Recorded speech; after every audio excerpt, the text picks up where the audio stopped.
Hello, hello. I put your audio. There's the audio. You should be audible now.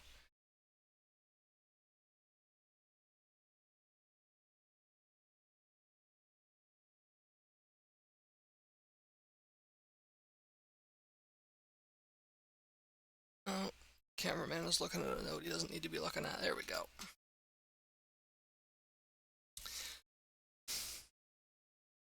So, hello and welcome everybody. This is the global debut of Power Fantasy, my original TTRPG, not counting the How to Play stream that I did recently. We're here to play a one-shot for a few hours. This is a preview of the adventure that is going to be available with the playtest rules when they are finished and finalized and ready for y'all to get your hands on them. These are three of my friends and amazing players from my Vagabonds Dungeons & Dragons campaign who have volunteered to be subjected to this experiment. You have. Yeah, it's gonna be something. Why don't y'all introduce yourselves real quick? Let's start with going the opposite direction from last night. Necromancer, go ahead.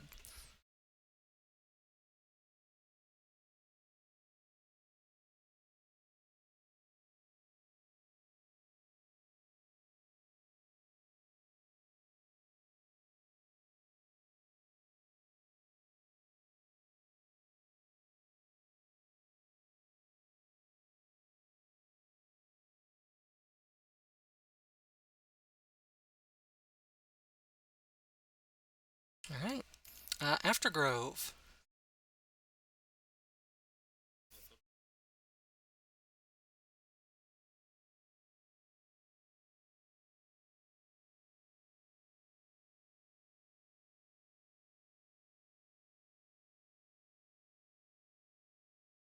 No backstory necessary. We're about to find out where the story ends. That's good enough. And Mary Berry.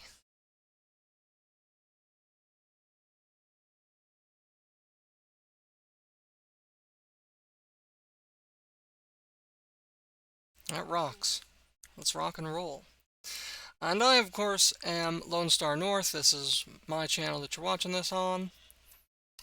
And I say, we already delayed this by a few weeks. We're past due. Let's get started. So as we go, just for the benefit of the viewers and also for the players who have not played this before, I am intending to quickly explain various rules as we go. But obviously, if you have any questions, feel free to ask. I will get us started with the little pre-written intro that I've got.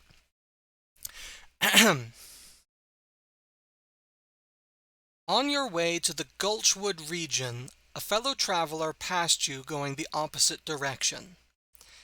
He flagged you down and informed you that he was heading for Nexus, in search of adventurers willing to brave the deepest depths of Gulchwood Forest, for a friend of his is in great need. This friend, Jinji, is at the bottom of Midnight Gulch, and unable to leave for reasons he didn't elaborate on. The man looked you up and down briefly before begging you to go and help her. He seemed quite desperate, and relief was apparent on his face when you finally agreed to help. He gratefully shook hands with one of you before hurrying on his way, saying nothing else except to shout that the way through the forest would be marked in red. Only some time afterwards did the one who shook hands notice a strange band of white silken thread wrapped around their wrist, slowly constricting. You arrived a few days later at Blask Village, a settlement on the edge of Gulchwood Forest. You asked around a bit, but no one seemed to know any Jinji, except to warn you that another group of 4 would-be heroes set off looking for her just a few days ago and haven't been heard from since. The edge of the Gulchwood is fairly safe, the townsfolk said, but deeper inside there are dangerous creatures, and Midnight Gulch is the most dangerous of all. Still, since you seem determined, They told you that the easiest way to get to the Gulch is to follow the road north and turn south past the lamp tower. The faster way, however, would be to travel due east directly through the forest, though the chance of getting lost or encountering hungry beasts, monsters, or night folk would be much higher. This latter route is what the first group of adventurers chose. At the rate the Silken Band is constricting, you estimate you have at most 5 days before your hand becomes useless. Much longer than that, and you may well lose it. The band appears to be impossible to cut or burn. Hopefully, this Shinji will have answers for you, and it might be a good idea to keep an eye out for those other adventurers as well.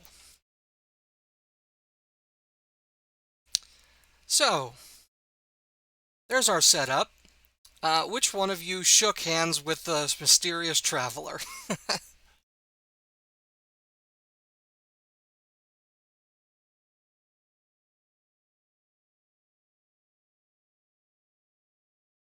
All right. Then, Fred number 6. Doo-doo.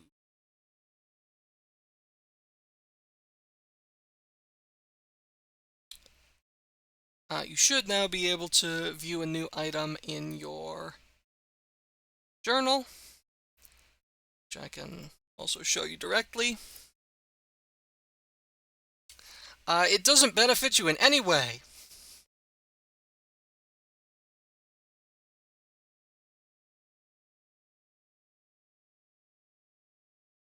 I may or may not have been playing Silk Song when I wrote this. So, yes. Let's go over to the map, which hopefully looks right.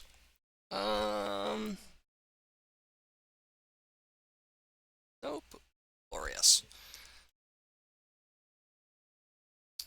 Let's see.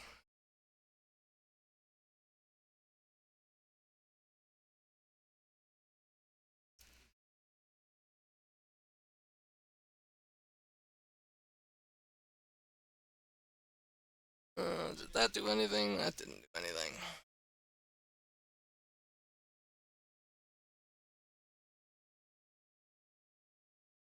Oh man, thought I had this working.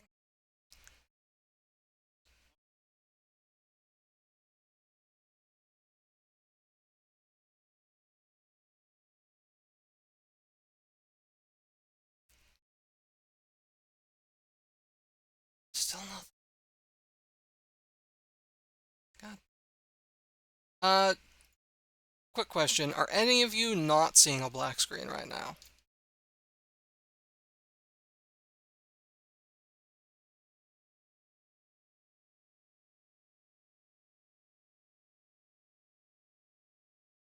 Man, the heck. This does it? Nope. Ugh, this wasn't working when I tried to do it the other way either. Alright, that's fine. We'll improvise.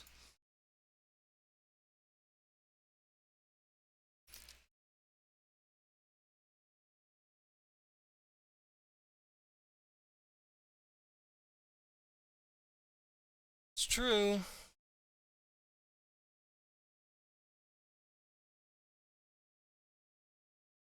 Alright. Don't move around too much yet.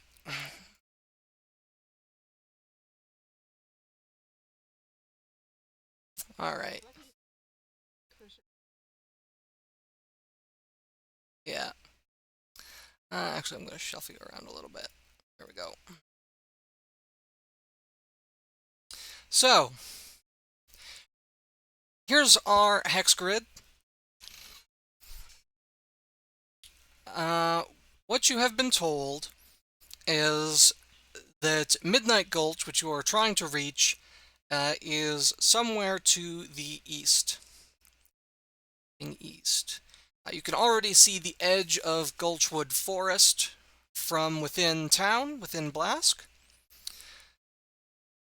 You were also told that the easiest way to find the Gulch is to just follow the road north, and that you should be able to see the edge of it.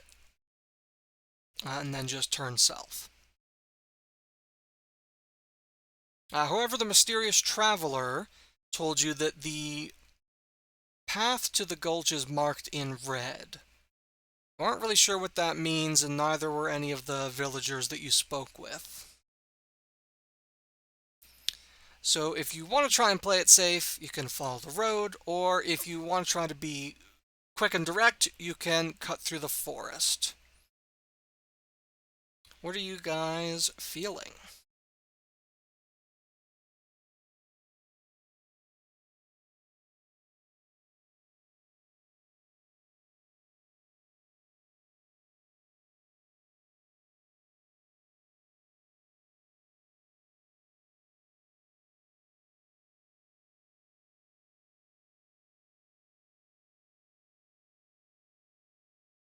All right. So then, uh, you set out on your journey. As I said, you have 5 days or 5 rests before at least one of you starts having a very bad time. In order to get wherever it is that you need to be, we start out with the travel portion of the game. In order to move to a new hex, generally you have to spend 1 point of either HP or EP, that being health points or energy points. You can choose which. Some hexes are easier or more difficult to enter, requiring more or less HP or EP to be paid. Additionally, you can search a hex that you're in order to try and find more information, useful items, anything like that. Searching, you have to pay the same price as entering the hex, usually. Currently, all 3 of your tokens are in the village. You can move around the village freely. But yeah, I'm voting Fred number 6 to be our party marker, since the one that I made didn't work. So wherever Fred is standing, that's where you guys are, but I'll leave the other 2 on there just so that you all have vision. We're making it work.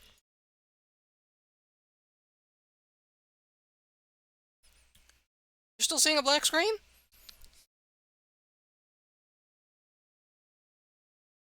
Oh, I know why.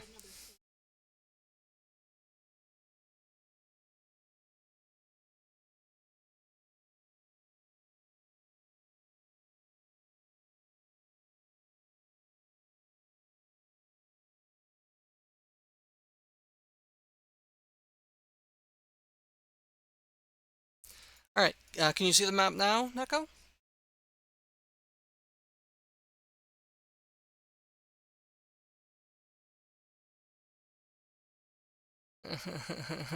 What's going wrong?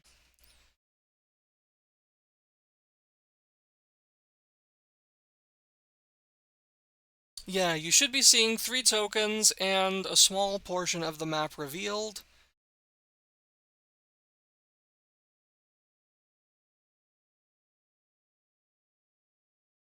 Okay, that's weird. I cannot figure it out.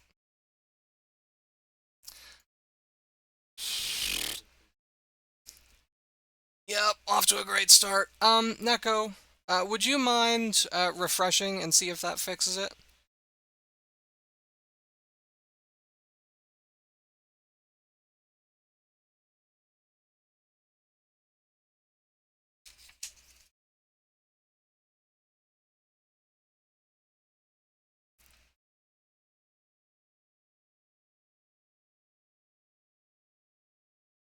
Ugh, man, what's going on?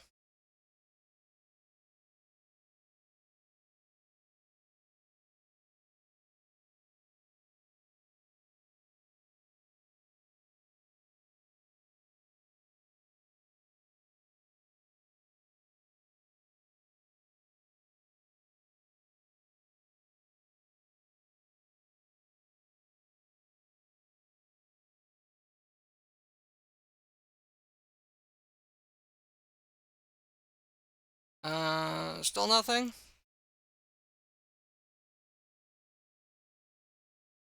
Hell.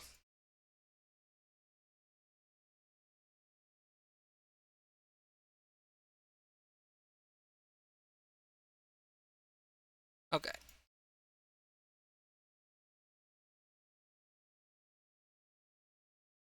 Okay, so you can see clearly where your token is supposed to be. Okay. I don't know what's going on with this. Uh, After Grove and Mary, you can both see okay? See the few hexes? Okay. But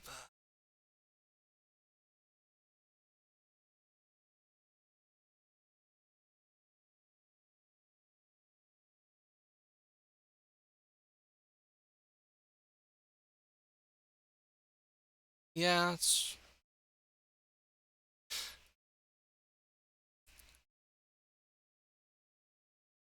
Right. Just gonna completely obliterate you from the world real quick, and put you back and see if that does anything.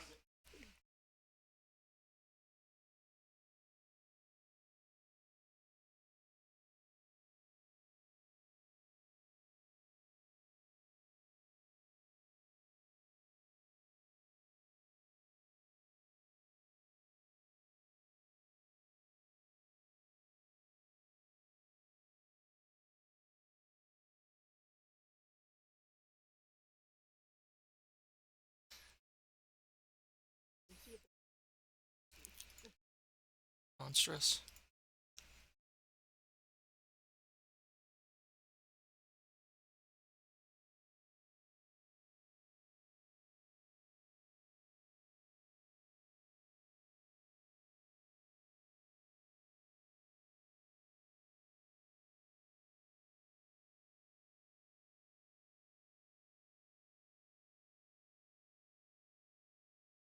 Da-da-da. Save.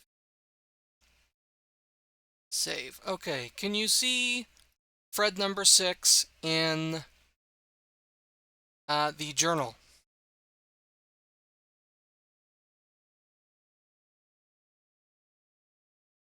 Okay, so you're there.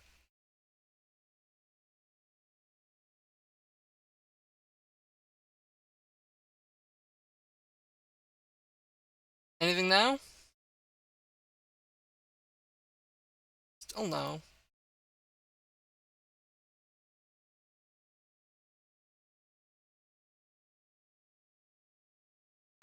Wait, maybe. How about now? Ah, okay, okay.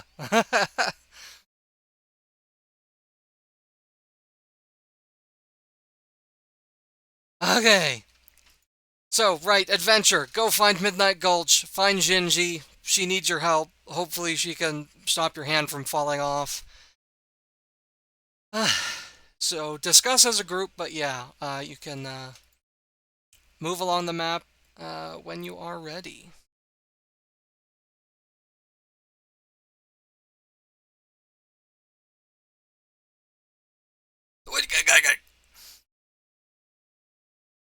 Okay, okay, hang on.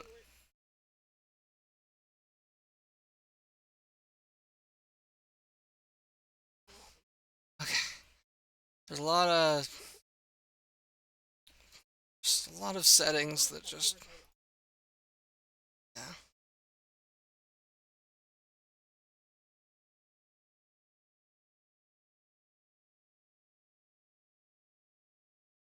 Well, honestly, with that being the case, how about now? Everything's gone?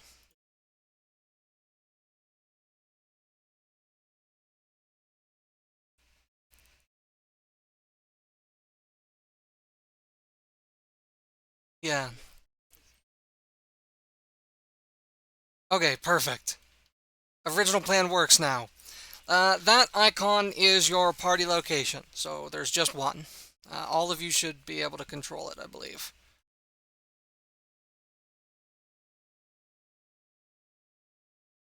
Great.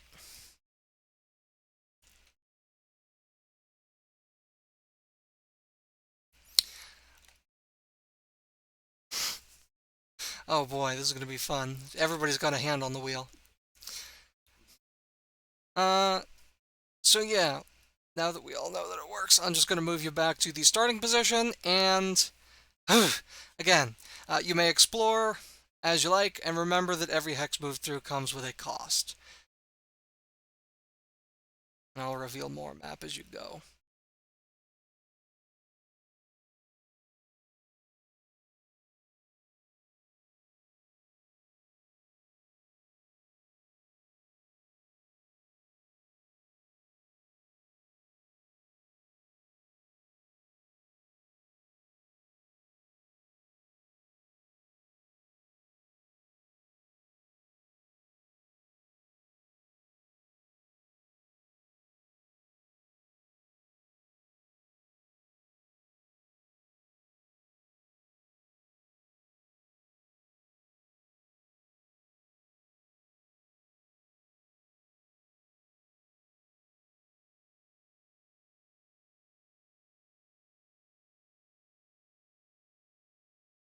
Yeah, it's a personal choice.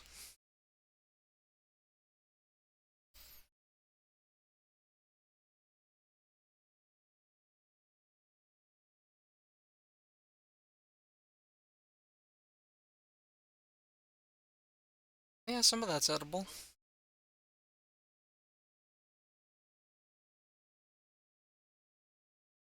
Yeah, I saw your item list.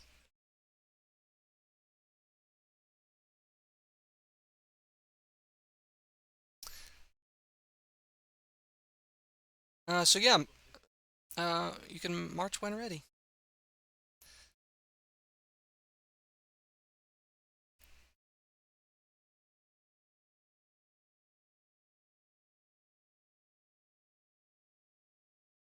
You can see.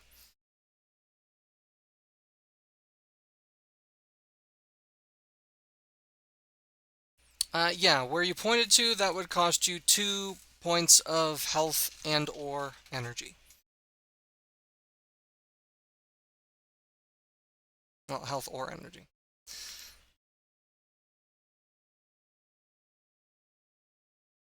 All right.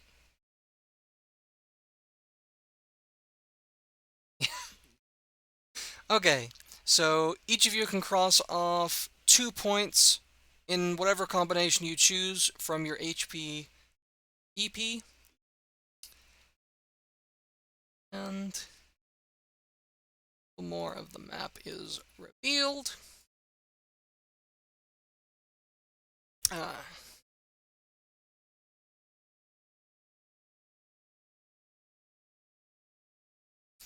yes, you can now see the edge of the forest to your right, well, to the east.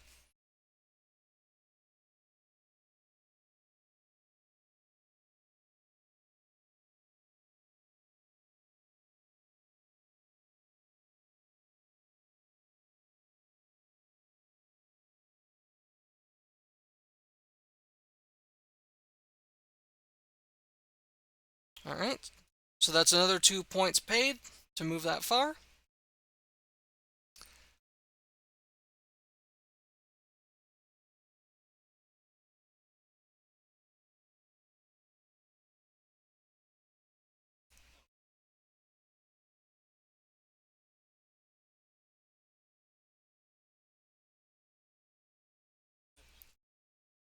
Yep.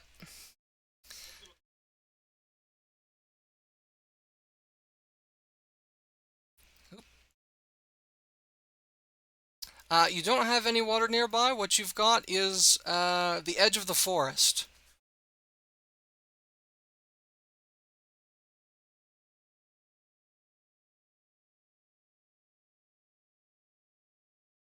One hopes.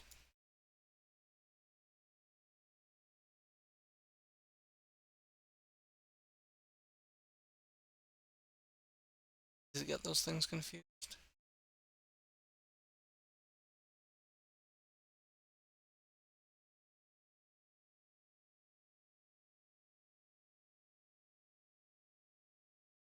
Okay. Entering the forest, it's a little bit of a tougher journey. So it's going to cost you 2 points of health or energy in order to enter a forest hex. You can split that cost up if you like, so you could pay 1 health and 1 energy, or you could pay 2 of either.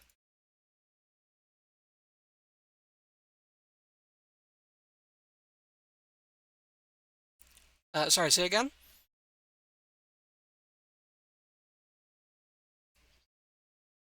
2 points per hex of forest that you pass through.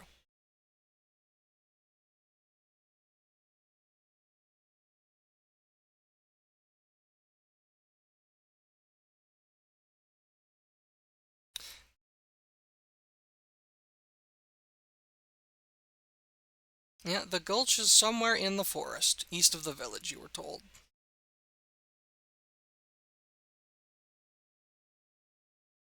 Sure that the camera keeps following you guys.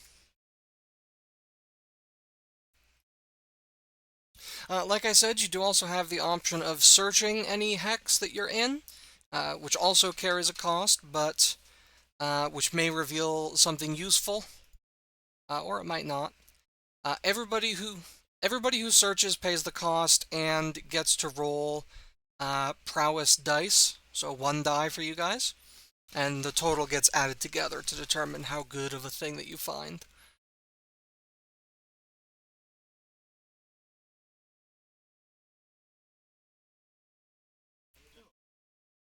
Okay. 2 points if you are searching, but you can opt not to contribute to the search. But everybody who does search gets to roll uh, 1 die. D6s. Every die is a D6 in this game. Uh, and in the handouts tab, Aftergrove also made a cool little macro for us to help with that.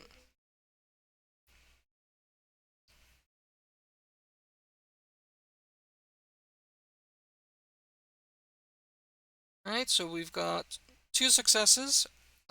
Hilda, are you also going to pay and search, or are you gonna just take a little nap?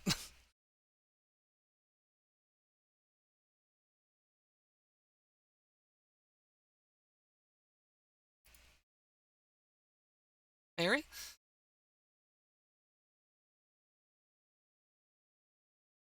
Okay.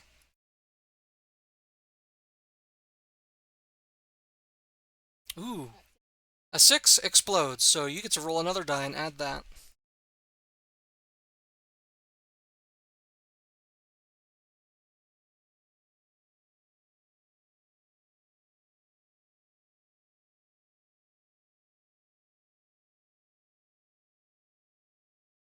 Okay.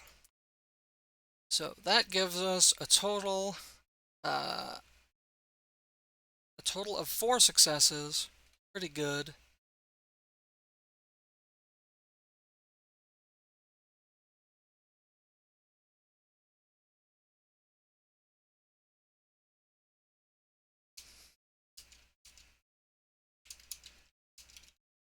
So, the benefit that you gain from having done this,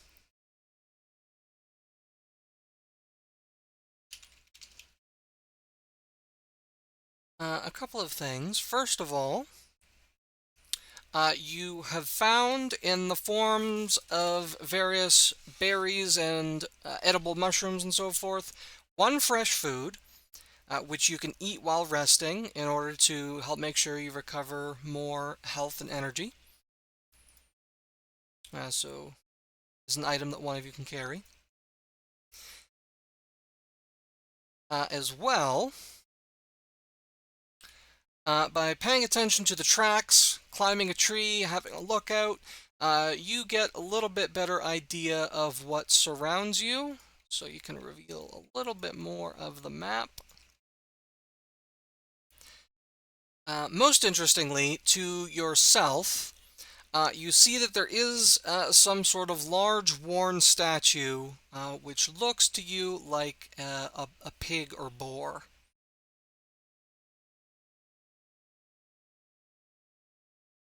And finally, you run into a villager from Blask, a halfling, a Procyonidae halfling.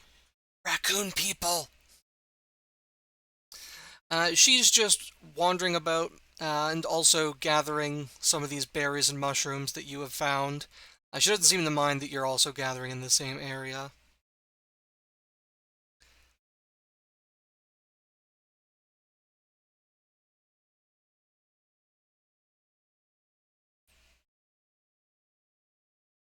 Closer to Rocket. Yeah. Tanukis are something else.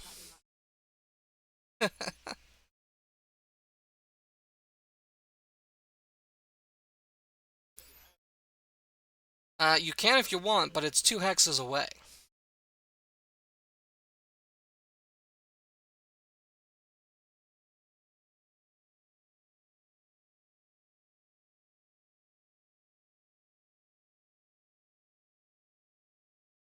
Alright.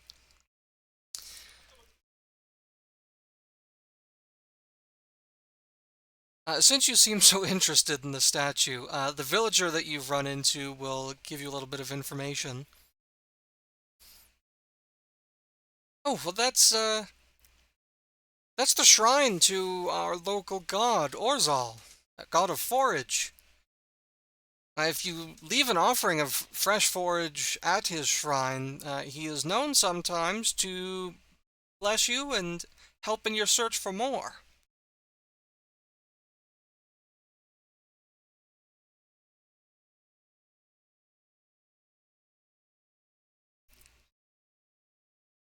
I don't know about rocks and sticks. It's mostly food that he likes.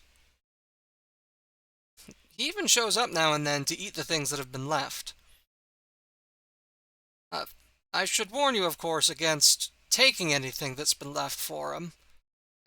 He doesn't look very kindly on that.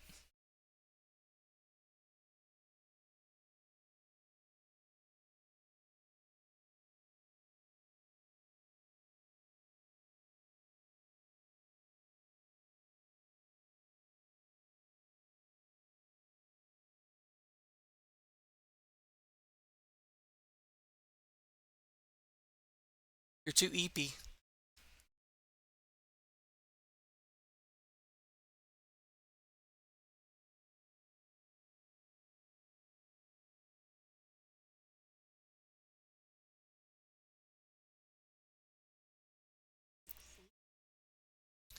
In order to recover, you need to rest, which will take 1 day off of the count of Fred's having 2 hands.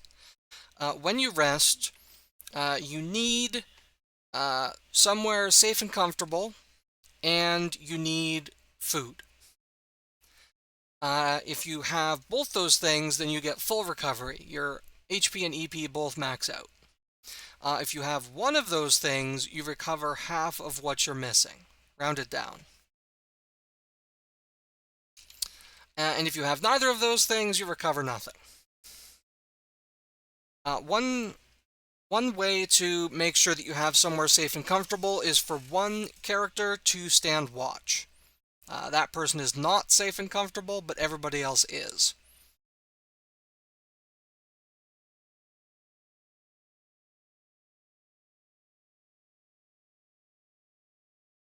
There's also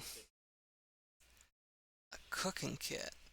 A camping kit. Yes, I remember you have that. So, double check because I wrote this a long time ago by now.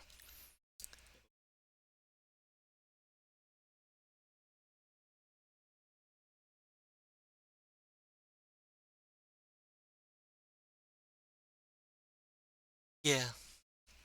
Yeah, so the camping kit guarantees that 2 people are going to be resting comfortably. So, whether you're keeping watch or not, you have like uh, a tent or a hammock or something that allows you to turn the environment suitable for resting.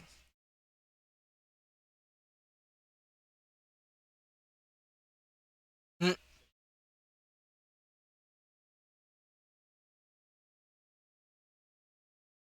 It's a one shot. That's what it's for. That's what it's all about.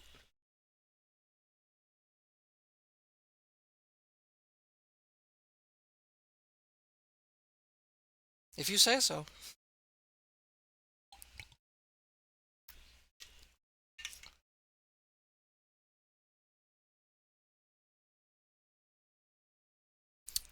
So yeah, if you want to rest, you certainly can. Or do you want to continue on a little bit farther for now?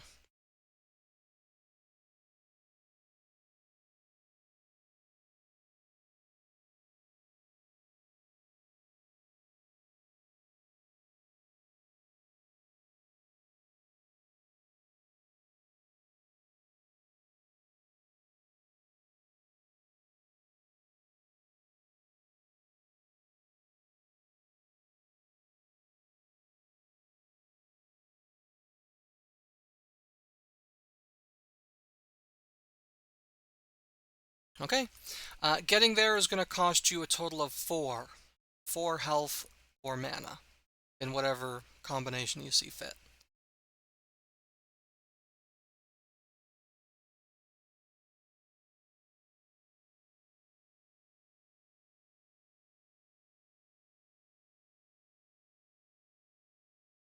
You can't hear the folks on Discord?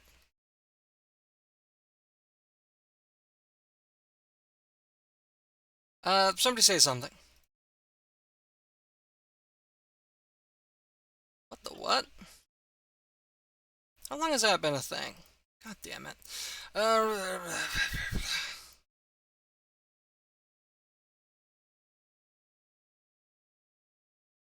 can't hear the players either, but soon I knew they. And Lily, it's been almost an hour. God damn it. Okay, let me. Okay, you should be able to hear them now. Somebody say something. Something. Say something. Something. Something. That's also good. I'm an eel. Okay, now they're audible. I'm gonna become a giant eel and get stuck under the ocean. That's more. Sorry for interrupting. No, thank you for interrupting. No, thanks. Thank you so Pix. much. Yeah. That Would've was gone very the useful. whole We needed that. frickin' stream without that. Oh People man. need Also, to hear hi, me Pix. panic. I have no idea why that's not working. Whatever, it's working now. Moving on. We can speak.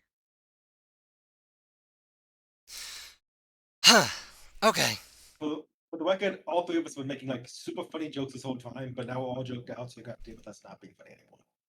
I can't believe you missed us sharing our social security numbers. Yeah, I shared my credit card number. Yeah. It's two. We all told our deepest, darkest secrets. Now no one else will know. It's true. I muted myself during my 10-minute vomiting, but that was on purpose, so you shouldn't have heard that. Yeah, that was after we shared some of the darkest secrets. Right, so you move to the shrine. The shrine itself is quite large and easy to spot. You don't need to search for it. It is, as I said, sort of just a large statue of like the head and sort of front body, like the shoulders of a large boar. But it's a little bit oddly shaped. It seems to have more and more irregular tusks than you would expect. And you can't quite pick out the eyes on it. But around the base of the statue, you can see that there's numerous places where people have left, excuse me, where people have left bits of food, fruits, berries, mushrooms, roots, even some cuts of meat, some of which have been laid out, like almost decoratively on top of a leaf or something like that. And interestingly, all of the food appears quite fresh, although it seems unusual that all of it would have just been left today. So there may be some sort of magic in play here. Oh, and also, you can see a little bit more forest. There we go. God damn it, nothing went wrong. Dismiss. Once nothing went wrong. It's because there's like a bajillion little hexes of darkness.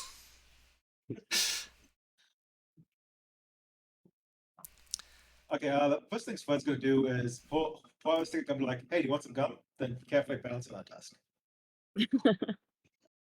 Gonna place down like a handful of berries we foraged. It's wintergreen, and it's sugar free. You're pretty sure that did not help. Oh, now I'm afraid to take back the gum. I'm tempted to take back the gum, but I'm also afraid to. I am It's his also gum, gonna though. put down some foraged like berries and such. You If you're wanna, like, oh, do you want to put down the fresh food that you just found? Yeah. Okay. is there like a rock or something nearby, like a kind of big one? I That's not the statue. suppose. I suppose, sure. I'm gonna take my axe and like kind of like try to like very badly cut like it in the shape of a pig and put it on there too. Okay. I'm not the most artsy. Yeah, you also make a quick little carving and leave that as well, just for good measure. Upon leaving the fresh food item that you just found, all of you feel just a little bit more confident about wandering around these woods. Okay, I'm gonna take a stick of gum So back now- then, because obviously they All of you have received Orzal's blessing. This is... Oh, I got the nice. frickin' copied that wrong. Ooh. Passive I like that. God power. There we go. Personal range. Don't worry about what that said before. Yeah, so this is just a passive power that you have gained for the remainder of your stay within the Gulchwood. If you leave the forest, then you will lose this blessing, but as long as you stay there, you have it. It's just +1 die whenever you use the interact power, which is what you use when you search a hex. Without any Okay. further context, let's go look at the other two and say, I live here now. Like having this power does all those stuff.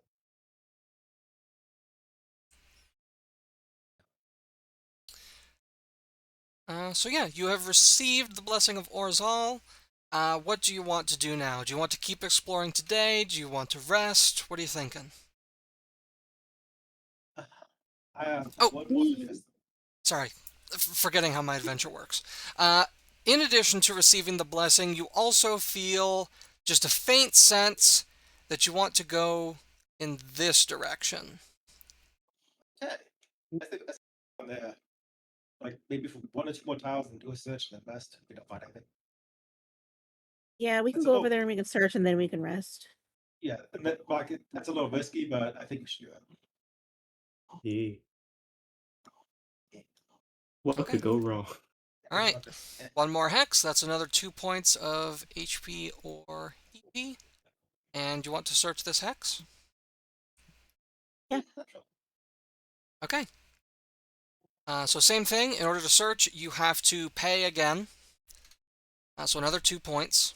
And then you get to roll 1 die for the interact power, plus 1 die for the blessing you just received. So 2 dice total for everybody who searches. Oh, I rolled a 6 again. Oh, Does that mean I get to roll 2 extra die? Yeah, you roll an extra 1 for the blessing and then an extra 1 for the exploded die. oh. I got 6 again. Okay, 1 more. I got a 6 again. Oh. Keep going. Are these dice weighted? I got a 3 finally. Do I go again? Yeah, you still got 1 more. Am I? Wait, Awesome. no, I still got the blessing because I got 2 6s and then the blessing, right? Yeah, so that's a success total of 5, which means the other 2 probably don't need to bother. No, it's fine. Go ahead. Go ahead. Oh, jeez. No, I'm a team player. I'm a team player.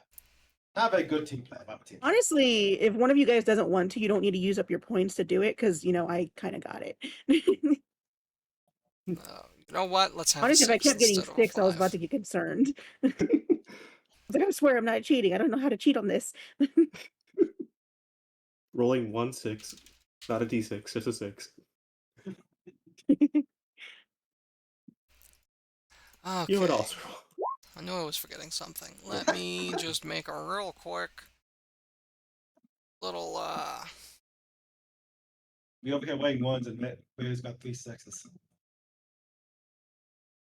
That's 7 successes in total. so much. You know, if only I rolled this good in the other campaign, man. What? If only. Okay. Well, they wouldn't be that happy with rolling a 6 on a d20. No, but I rolled a 20. I'm now down to 4 HP, and I'm going to lay on the ground and be like, What was I'm this? done. Mm-hmm. It's on the map layer. There we go. So, Camping time. I'll move you out of the way just for a moment so you can see what you've found. Ooh. You have discovered, in searching through this hex, another fresh food item, first of all. So you replaced the one that you offered as tribute. You have also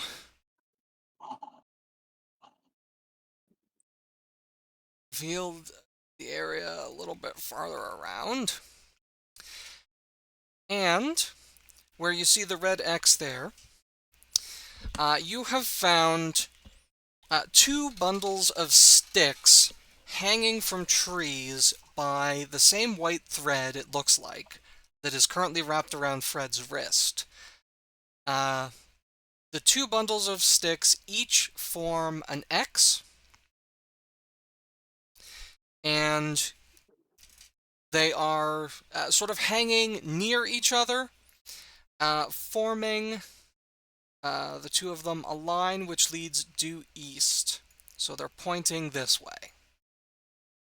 Okay, I'll throw that in the morning. Well, now we have a direction at least. Yeah. And I got sticks. Just pulled up And the 6. food, so we don't stop. Yeah. You were talking about, because you wanted to be a dual wielder and a weapon master. If you want, you can also get some clubs in your inventory there, Hilda, in order Okay. to dual wield properly. As that happens, Just swing with like a really nice axe and then just a wooden stick, just bop. Let's go take this moment to show off his really cool stick, which is kind of like a sword shape, but also really long, so like we use this walking stick. So he thinks it's really cool. Yeah. So Okay, beer. did I hear right that you are now wanting to rest? I have 4 HP, I would like to rest. Yes. Yeah. Okay.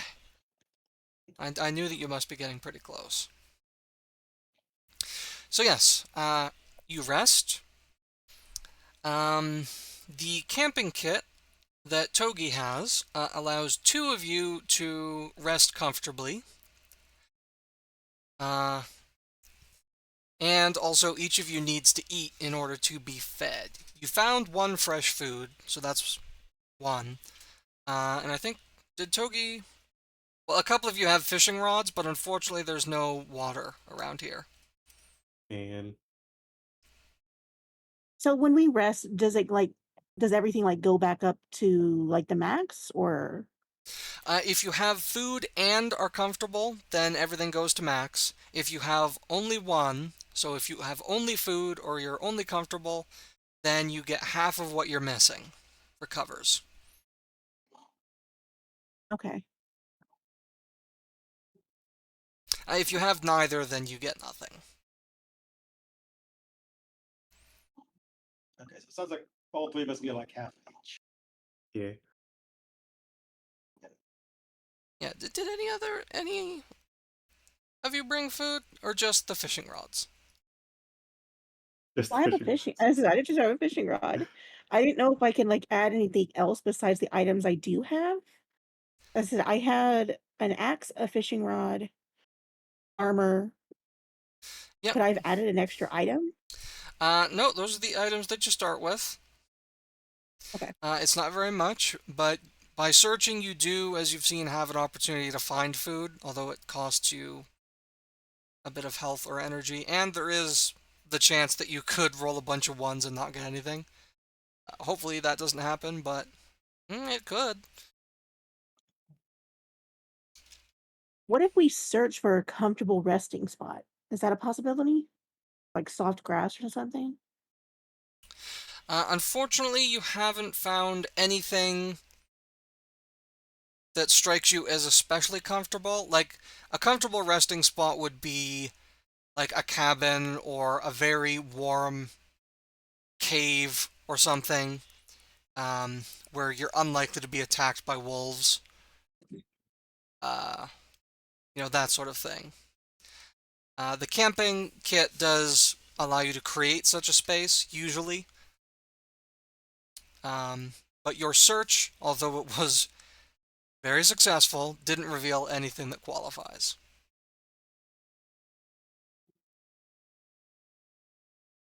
Yeah, I think we're just gonna have to either try get half each, or you can try searching again, but I think we're just gonna end up having half each. Maybe we should have asked people for food before we left.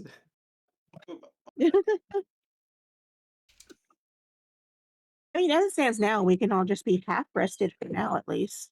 Mhm. Yeah, you've got two people comfortable and one person eating. That's both of you recovering half of what you're missing. And if you make sure to search for the next time you rest, then you can hopefully all of you eat. Or maybe you'll find some water.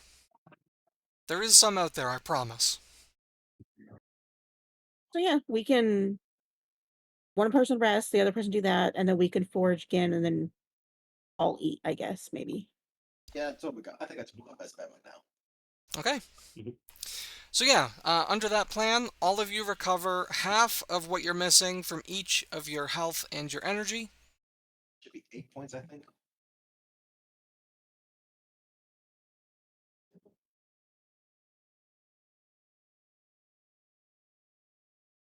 Okay.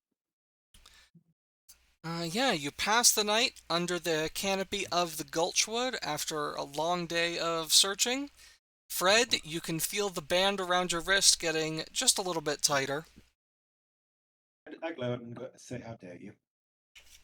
You have 4 rests remaining before things start to get unfortunate for the elf. Mhm. But the I just next kind of day dawns bright and clear, and hopefully you'll turn up something useful. I just look at him, go, guys, you don't understand. I need this hand. This is the hand I use to Oop. eat sweet with. I can't use my other hand. My other hand was tainted long ago. I have to use this hand. He does not explain. Nods as if he understands. I need to move real quick. Is it not showing up on the God, I'm let me saying put everything. this stupid thing on. Oh, right here. Ooh. Is that not? Fine, I'll just move it on the frickin' token layer so everybody can see it. There we go. Boom.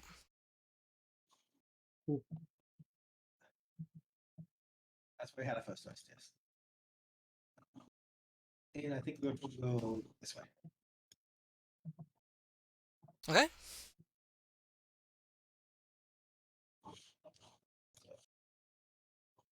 Moving east, following the marker. This way. That's the There you go. Yep. Interestingly, since you are following the path pointed out by the red marker, you actually find that there is a little bit of a concealed path, which is just a little bit easier to follow, so you don't have to spend 2 points to enter here, just 1. It seems as long as you are following the markers, you'll have a little bit easier time getting through the forest. But you want to be Nice. careful then that you don't miss one. Do you know any other markers? Oh, we already out.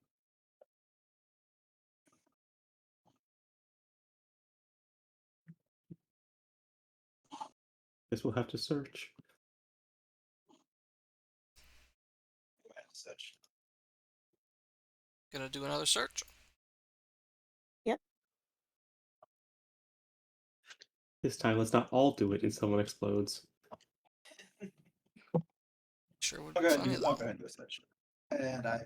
I think it's one success. All right, we got one success from Neko, or from Fred. Fred number 6. Oh, Oh, I rolled a 6 again. Mm-hmm. Okay. Okay. I'm gonna roll again. our mighty Oh, woods another dwarf. I'm gonna roll again. Okay, I Okay. got a 5. I'm Yeah, gonna and roll one more again. for the blessing. Okay. Fred's just gonna. Okay. Oh, There we sorry, go. no, I saw that wrong. That last one didn't count. But that's still 4 Yeah. from 4 from Hilda plus 1 from Fred for a total of 5. I'm good at finding things. Togi, are you just gonna let it sit, or are you gonna also try Yeah, to? they're fine. Yeah. I'm gonna. One of us needs stuff. Okay. Man, deeper forest now.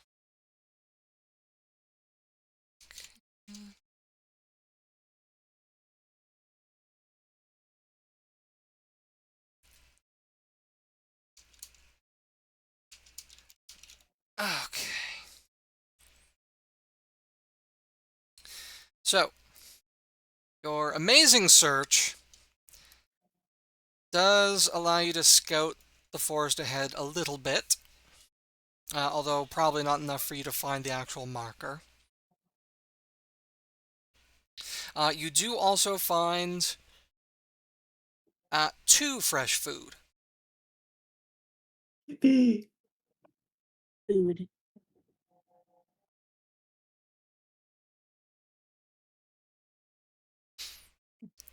So you're already a little bit better off the next time you rest.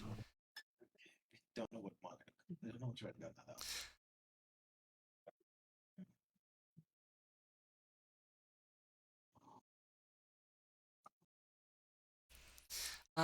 All right. What next? You haven't found a new marker. We keep going east. Going east. Sounds good to me.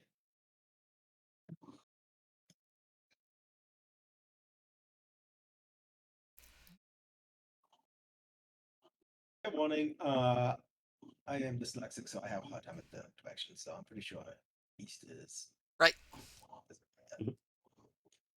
Oh. Okay, so that's another 1 point cost to enter the hex, Oh, only one. because you're still following the trail, it seems like. All right, this time I'll roll the search. Only costs 1 for this, right? Correct. Because you're on that trail. And 2 success. 2 successes. All right, does anybody else want to help with that, or just leave it as it is? I'll leave it. I think Toki's got this. Okay. No, it's fine. Yeah. Honestly, I feel like we should probably say, go to Hilda. Don't roll anymore. Just don't. We need to save all your next sixes. You've used them all up. You have maybe 2 more left in you. Oh yeah, just wait until a fight actually breaks out. It'll be fine. You have found something interesting. Oh, I love interesting things. A clearing in the forest. Mostly open. It's a grassy field dotted with a few bushy shrubs. In the middle of the clearing, underneath the largest of the bushes, you see that there is something that is just barely catching the sunlight and glinting, reflecting it. Something shiny. ooh, shiny. Shiny. Gonna go over to it. Okay. I absolutely support going to shiny things. Poke it with long stick. See if there's the trap. Fred is going to offer his really cool stick to help out. And I'm good. I got a spear. Okay, that looks good. All right. You push aside some of the leaves, and you can see what unfortunately is the corpse of a human. Wearing long robes which are spattered with blood, holding a staff which has been broken, shattered, and it looks like maybe stomped on. The glinting that you see is from a ring that they wear on their finger, with a small magistone rock embedded in it. Magistone being a mineral that is used in the construction of magic staffs, wands, that sort of thing. But before you have time to take a closer look or to grab it for yourself, the bush that you are poking at stands up. What's a Okay. trap? Hi, Bush. Alright, let me just set this up real quick.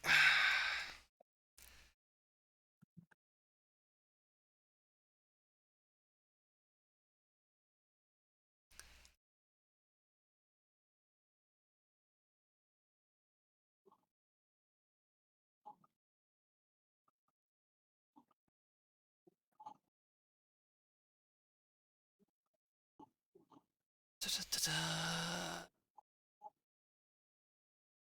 That's a lot. That's awesome.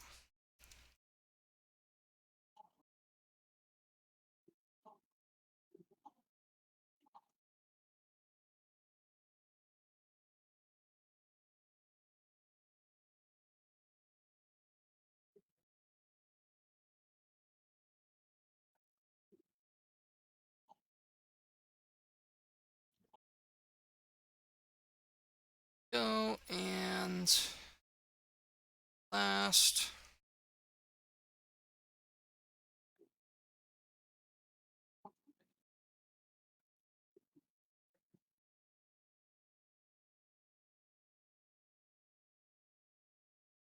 Send the back. Go.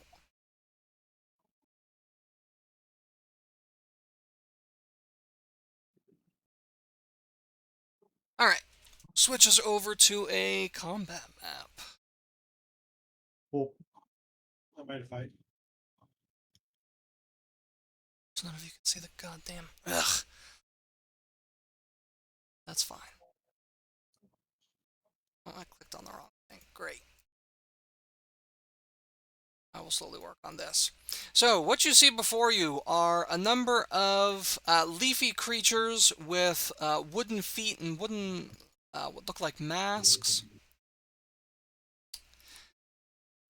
And the largest one, which you were poking at, apparently, Togi, has visible burns on some of the leaves. They're all curled and blackened. And these creatures seem extremely agitated and upset to see you. there's a lot of This them. There is a lot of them. It's going to be a fight.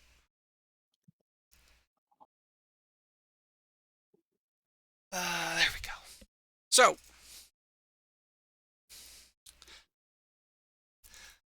just to let you know how combat works. Oh, Hilda, make sure that your token there. Oh, Yep. fucking.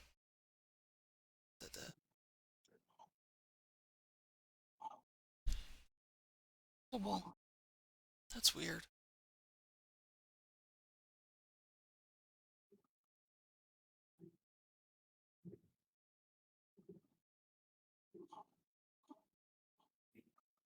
There, that fixes it.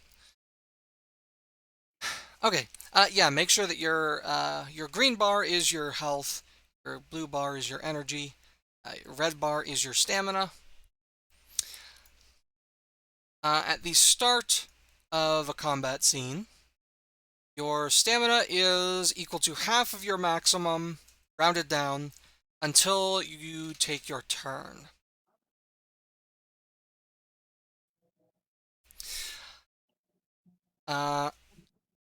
Players and enemies go back and forth, so a player acts, then an enemy acts, then a player acts, back and back and back.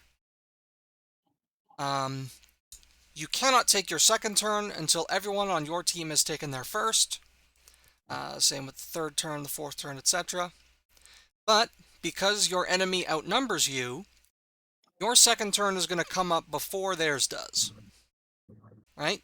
So all three of you can act when only half of them have acted, and they're going to have to keep cycling through however many of them are left. So you get more turns than they do. Yippee! I closed out of my sticky notepad. How many are we supposed to have in total right now? Like how much max HP are we supposed to have in max EP? Like in total? Your max for both of those is 10. For what you've spent, you move 2. You did a search. So you should have spent 3. I don't know which ones you deducted them from. I think about like Okay. -11. And I don't know how much you were at after resting. Yeah. Shouldn't have been at full because you spent a lot the day before. Yeah, I wasn't at full. Yeah, I think I have back at -11 either stamina or health. I think I'm at the very same as Neko. So how much do you have in total, Neko? I'm at currently at -11, either health, aesthetic, or EP. Oh. So I have 8 HP and 1 EP. Okay. So deduct 11, however it was that you deducted them.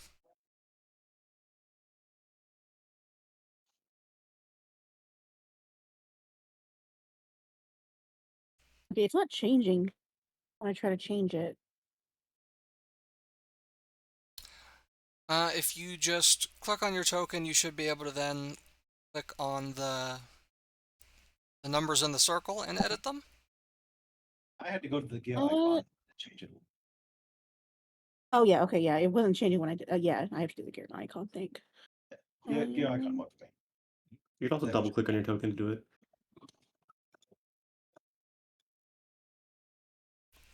Yeah, and just make sure that you click save so that it goes through. There we go. Okay, there it goes. All right.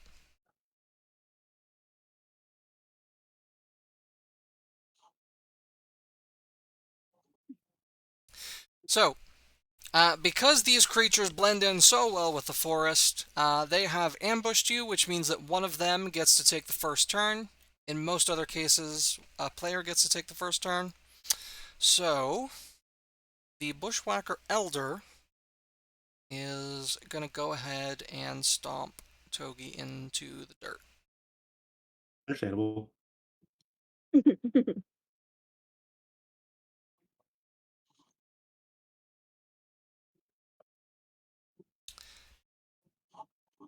So, the first power that the Elder is going to use is called Skitter Enslaver. This is a monster power, because these creatures are monsters, similar to the ones that you summon. 6 gnarled legs poke out of its body. Its quote-unquote mask elongates into a snout and set of jaws. This creature now looks a little bit more aggressive and dangerous. And then with its 1 remaining point of stamina, it's going to attack you. This creature rolls.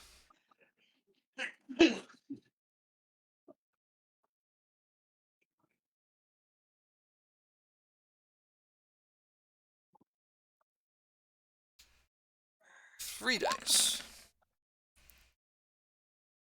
Alright. That's 3 successes to hit you, Togi. You do have 1 point of stamina that you can use to use, for example, the defend power. That lets you I'll probably roll. do that. It's a good idea.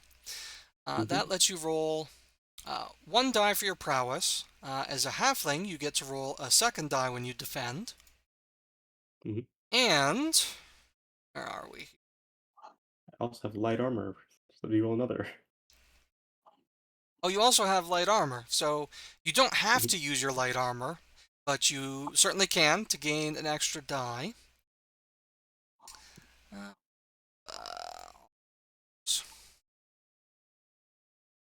I also want to draw your attention to the clearing token right there in the middle. Oh, no, that's wrong. Sorry. There we go.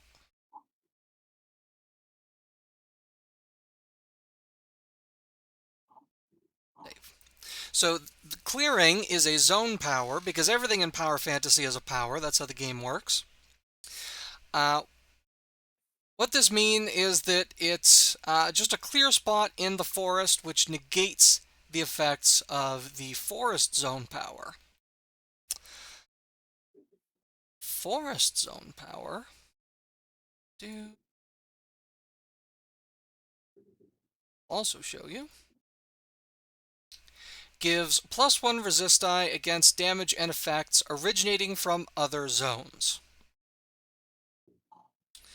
So none of these apply to this current attack and any attempt that you make to resist it. Just so that the rest of you know, since you are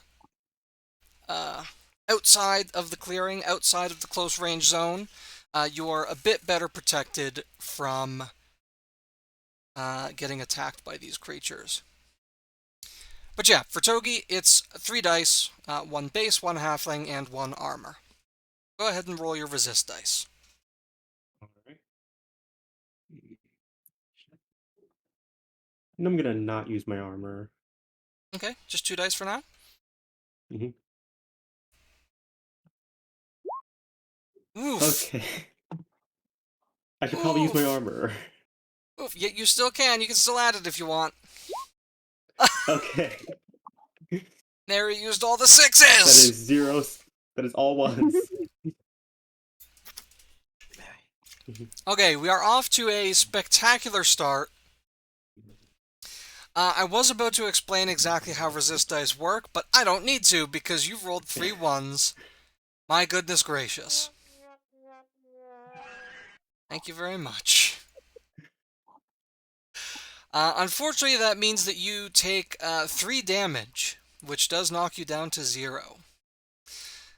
The base rules say that that means you're dead, but since I don't want to kick anyone out of this one shot, since we only have 3 players anyway, what this instead means is that you are down until the end of the combat unless somebody is able to heal you somehow. Which could be done with a potion, it could be done with a restoration power, but I'm pretty sure you're the one with restoration powers, so...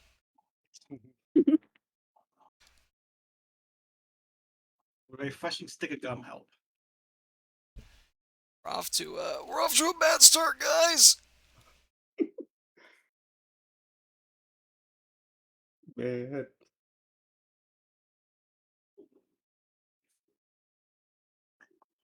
Poor Togi!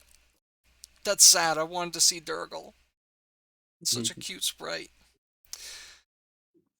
The bad news is that Togi is down. The good news is that somebody else gets to take a turn now. Somebody on the player team. So Fred or Hilda, either one of you can choose to go next. I have 1 more HP, so I'm going to volunteer to go next. Okay. And First thing that happens is your stamina refills up to 3, so... sweet. Yeah. I'm gonna go here, which I'm pretty sure is like 1 stamina. Yep, that uses up 1 stamina. But I just want to call your attention to something. You have a pike, correct? Yes, I do. Alright, Oh. a pike weapon can only be wielded from mid-range, which is where you started. So if you want to attack with that, you need to stay where you were. Okay, fair enough. Okay, then I'm just going to stab the bushwalker elder. Okay. And that should be just one dice roll, I think. It's 1 die base, and your pike adds an extra 2 dice. That's the basic attack power.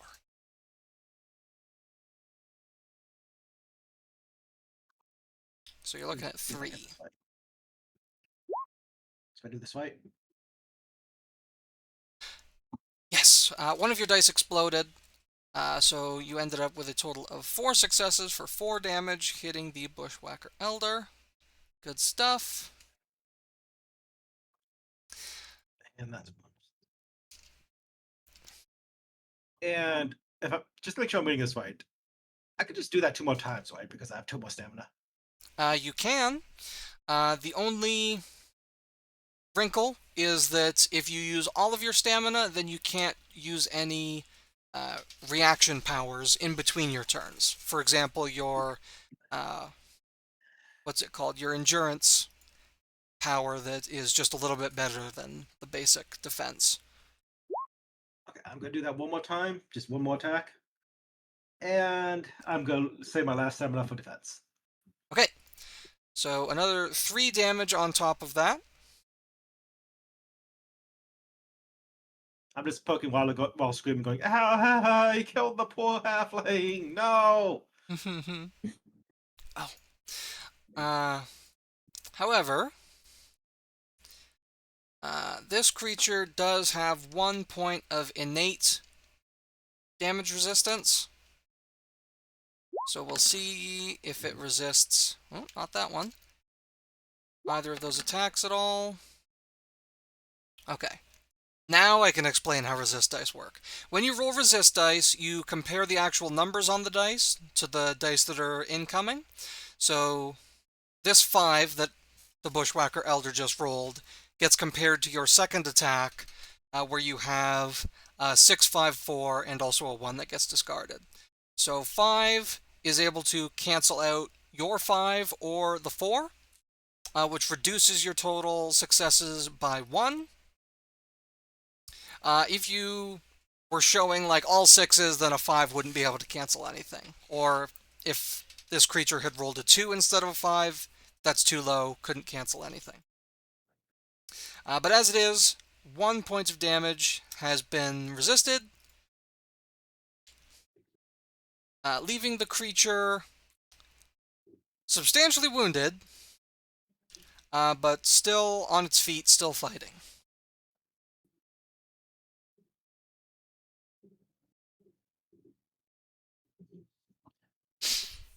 Alright. And you wanted to save your last stamina for resisting? Defense, yeah, defense. Got it. Okay. In that case, let's number these guys. Bushwhacker 1, also in the close range zone, is going to use the advance power. This is a common power that you could also use.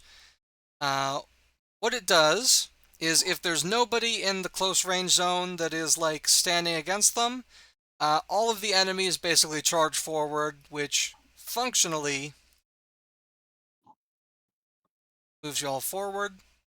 But in doing so, the clearing also functionally moves back, because they have advanced towards you off in the distance. Which can actually work to your advantage, because it gives you an extra resist die if anyone farther away attacks you. And then Bushwhacker number 1 is just going to hurl itself at Fred. Very simple. 1 die attack. So that's 1 point of damage incoming. Do you want to try to resist that, Fred? Yes. Okay. So you could use the common power defend, Or you can use your endurance power, which is just the same thing but one extra die. So, no reason not to use that instead. You can roll 2 dice to defend against this 1 damage. Okay. Alright. So, you rolled a 5, which cancels out the 5 that the enemy rolled, which means that you take no damage. Good stuff.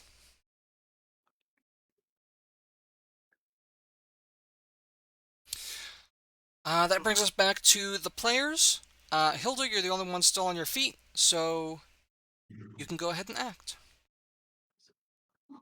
Okay. I'm gonna go ahead and attack Bushwhacker Elder. Sure. Do I just roll 1d6 or is it 2? It depends on what weapon you're using. A regular unarmed attack would be just 1 die. But since you're attacking with a one-handed weapon, you would be rolling 2 generally, because the weapon generally adds 1 die. If you're dual wielding with the axe and a club, then you could roll more using your dual wield base power. I don't remember the name of it off the top of my head. I can look it up. Yeah, I have a club in one hand and an axe in the other. Okay, so dual strike gives you the option of attacking one opponent for base 1 die plus the dice from both your weapons, so that's 3 dice. Or you can attack 2 different opponents with 0 base dice, but each gets hit with a different weapon, so that's one die and then 1 die on a different target. So How does the Bushwhacker Elder look? badly wounded. Hmm.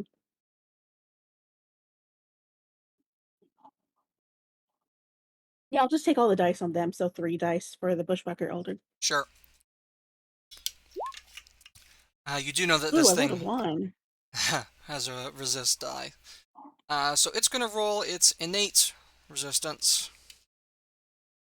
1 die, which is a 3. That is able to cancel out your 3, but your 4 stands. There's no other dice to resist it. Which means that you, striking with both of your weapons, do 1 point of damage, which, as it happens, is enough to take out the Elder. That guy's toast. Not so bad. It was kind of cute. They are kind of cute. I really like them. Look like little I don't like things them. you They would like see killing like me. in the. I think it's like the attack and the power of Juju. Looks like something you'd see in there. Yeah. Is that the right one? I don't know. I haven't thought about that game in years.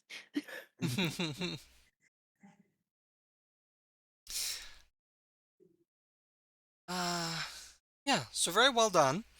You've spent 1 stamina to make that attack. Okay. Which means that you have 2 remaining. You could make another attack. You could use another Yeah, power. I'll go ahead and attack Bushwhacker 1. Sure. Okay, and rolling 3 dice again. Oh, I got 2 6s this time. All right. So yeah, you can roll an extra 2 dice. Oh, a 6 and a 1. 1 more die. Oh my Oh, a god. 6. Okay, 1 more die. Okay, 3. Great. I was humbled. 1, 2, 3, 4, 5, 6 damage on this poor little thing. Yeah, that kills it. It used all Hilda its feels bad. stamina, so it can't defend. Oh, I forgot. One of your weapons is a club, and whenever you use a club, they have a chance to break. So just go ahead and roll 2 break dice. If you get a 1 on either of these, then your club broke. You attacked with it twice, so. Okay, so I roll 2 6 die. Yep. Oh, I got a 1. It broke. Yeah, unfortunately your club is broken, so you now just have the axe in hand. Well, you said I could have clubs, right? Because when you mentioned that, I put 3 clubs on my thing.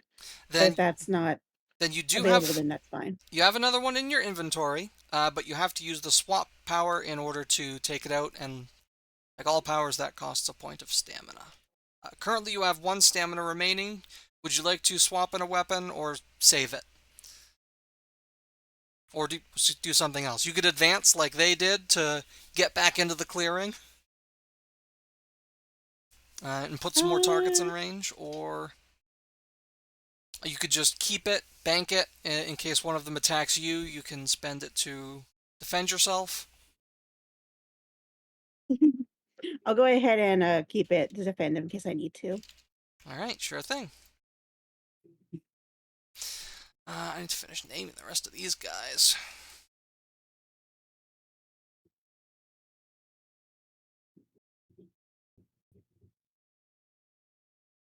See, Fred's immediately jealous because obviously these guys' parents knew how to count. Yeah, clearly. But you also killed one of their parents, so unfortunately they're at a bit of a loss. That just means they can become Batman. It's fine.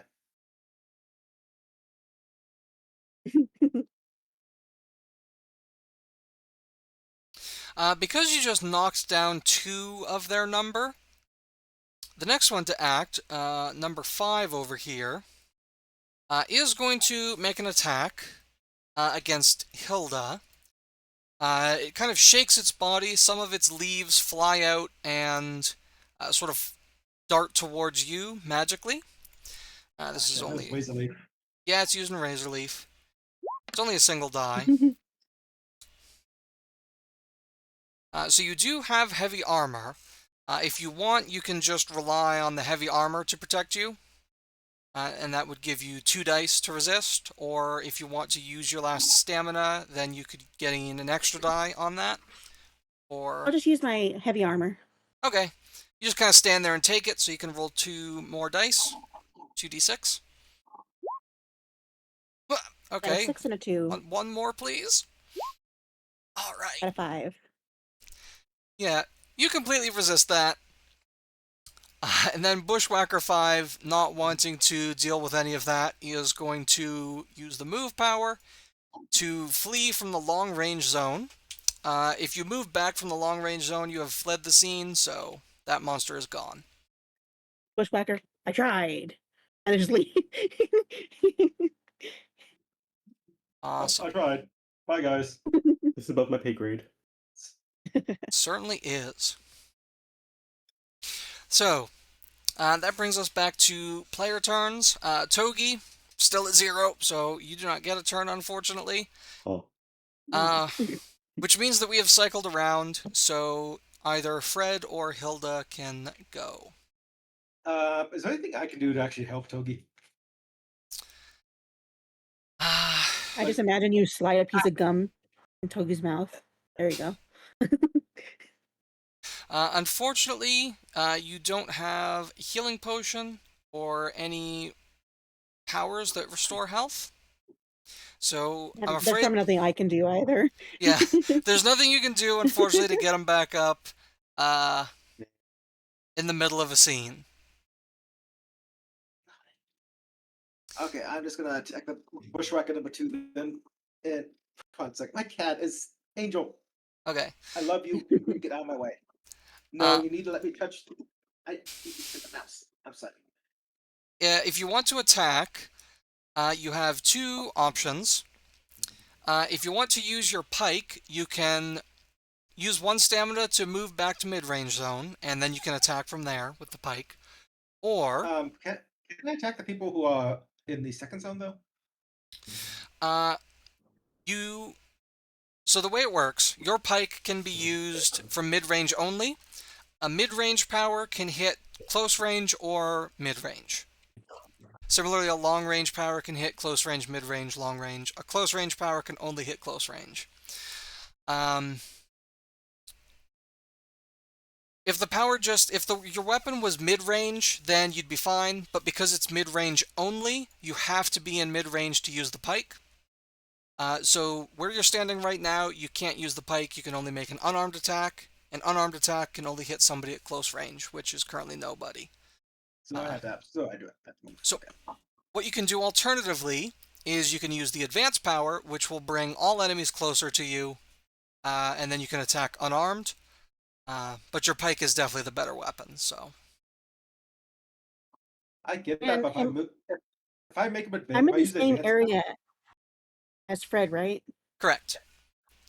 So if you use the advanced power, does that mean they're going to be coming towards me as well? That's true. yeah, that's what I was Okay. thinking. If I use advanced power, I can't use my pike, but I can set him up there and let Hilda hit him.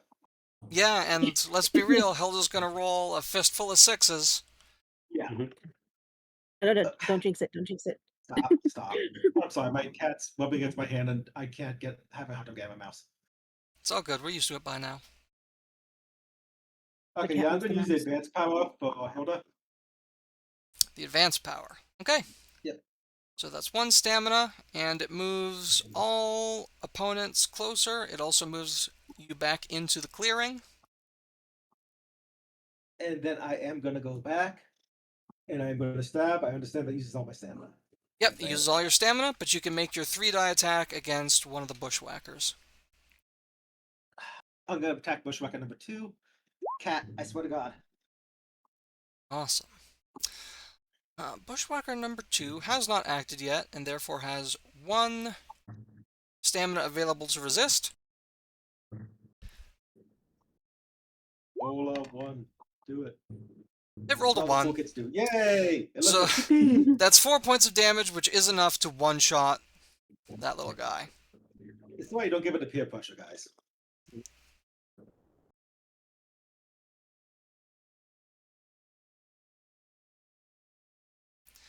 Okay.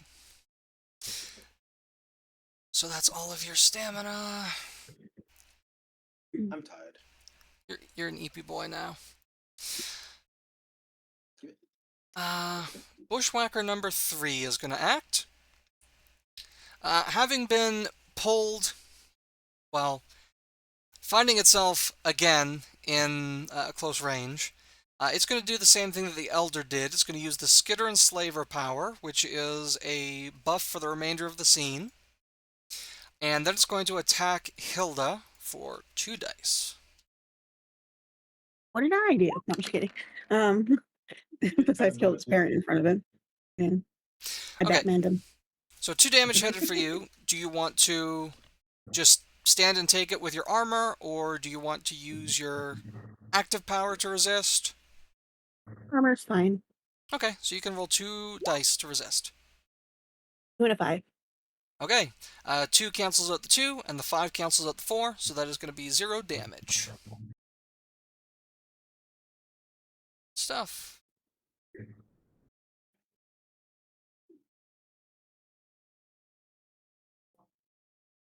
All right. And I assume it's my turn then. Yep. How many stamina do I have? 2? You refill back up to maximum, which is 3 for now. Okay. I'm gonna use 1 stamina to take out my club, my other club. Okay, so you swap in a club for 1 stamina. And I'm gonna be hitting both Bushwhacker 4. Is Bushwhacker 4, does it look like bad at all, or is that the one As, Fred hit? well, Fred killed 1. Yeah, I think those two are both max health. Yeah, everything left on okay, the no, board is 3. max health, Yeah, we killed them. except for Togi. Okay, so I think I'm gonna hit both Bushwhacker 3 and 4. Okay, so this is a single die against each. Well,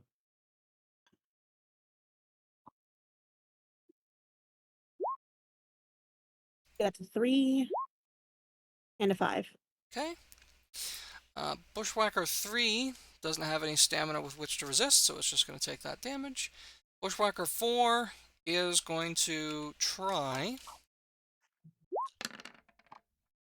and fail. Your damage goes through.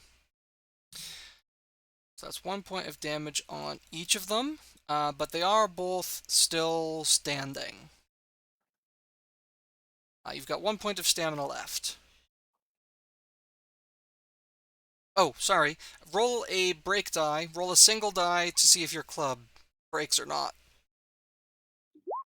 Oh, God. Oh, Club number Why? 2 also breaks. like, I'm only getting bad rolls for that poor club. You're just too strong. You keep breaking the clubs.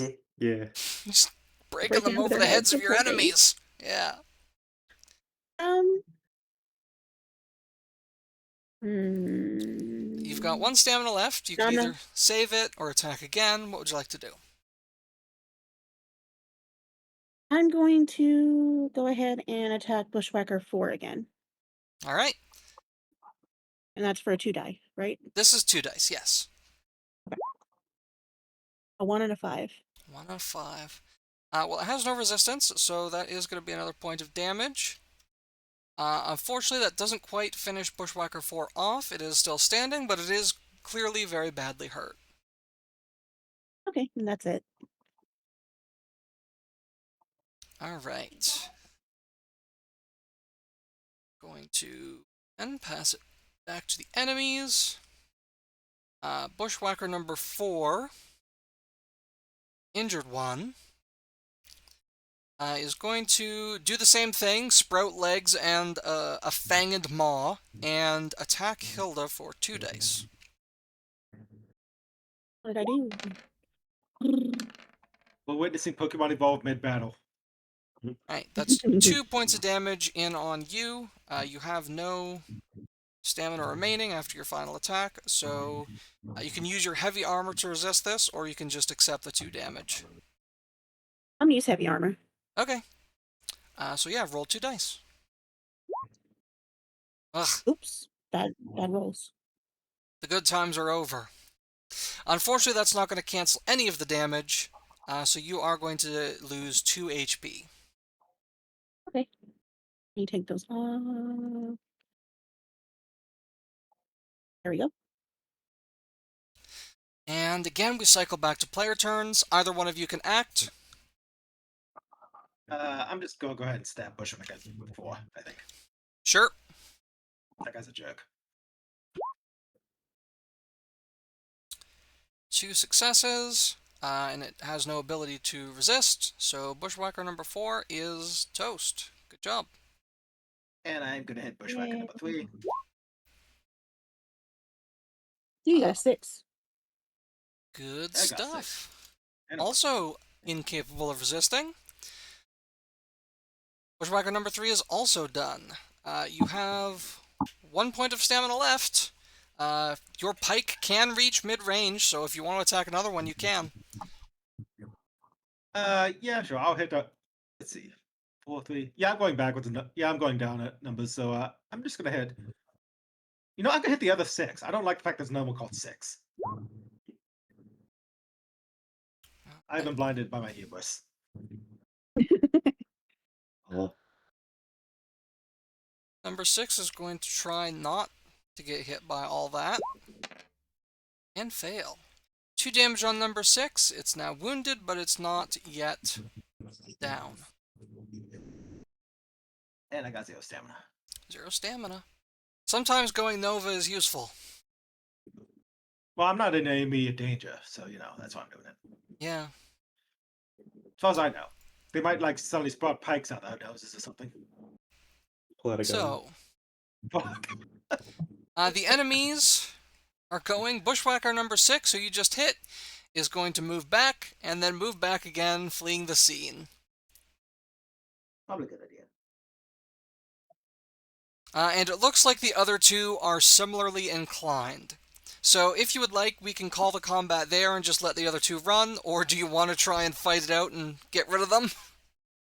I'm cool with them running. They're cute. They are pretty cute. Fred's busy No trying comment. to, like No comment. use the gum to somehow wake up Togi. I don't know why he's doing this. He's convinced the gum's magic. I just imagine them running away, and I'm like, oh, they're so cute. And Toki's just there, like, sure, like, All right. on the ground. It's bleeding out. So, the other 2 bushwhackers also flee. Which means that this is a victorious battle. Only one regrettable casualty. But your allies are going to treat you. Obviously, they're your friends. So you will recover, but you have to rest in order to do so. Okay, you said there was a dead body, right? Like of somebody else here? Indeed, there was a dead body. There's a Is few. there a camping kit or food on the dead body? We'll get to that in a moment. First of all, because you used your heavy armor in combat, there is a slight chance that it got dinged up too hard and is going to fall off of you like stripper armor. So you need to roll a break die, that's a single die, to see if your armor survives the encounter or not. I also have to do that for my leather armor. Yeah, that's true. I got a 5. Okay, nobody's armor falls off of their bodies. Thank God. I get to stay clothed.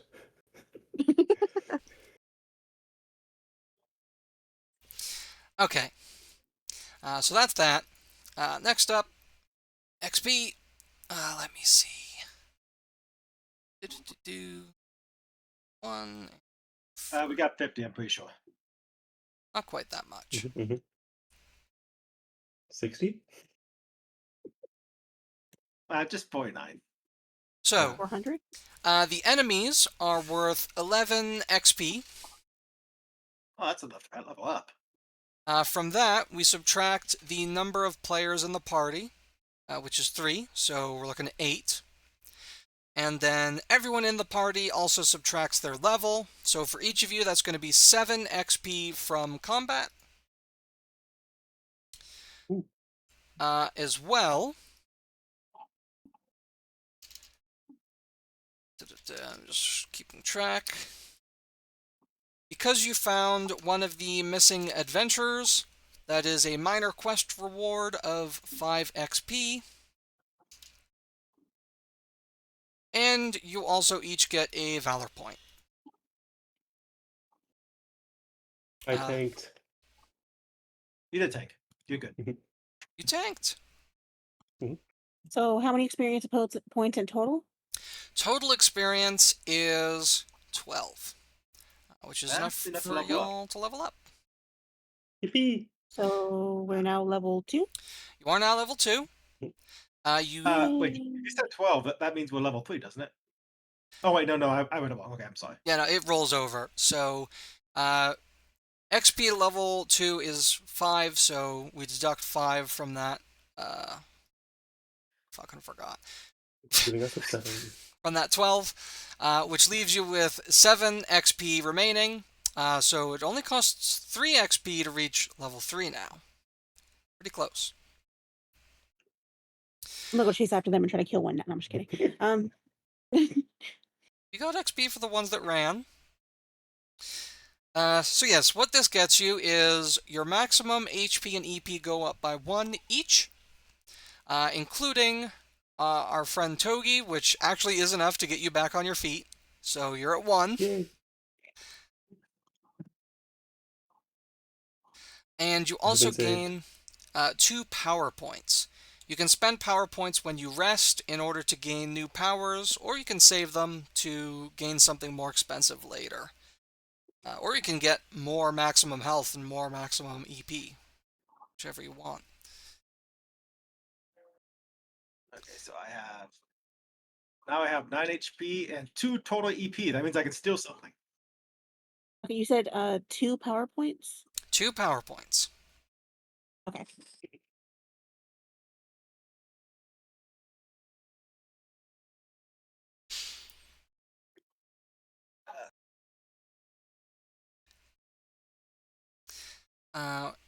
And you can worry about what you want to spend that on when you rest. As for the dead adventurer, you are able to recover some items.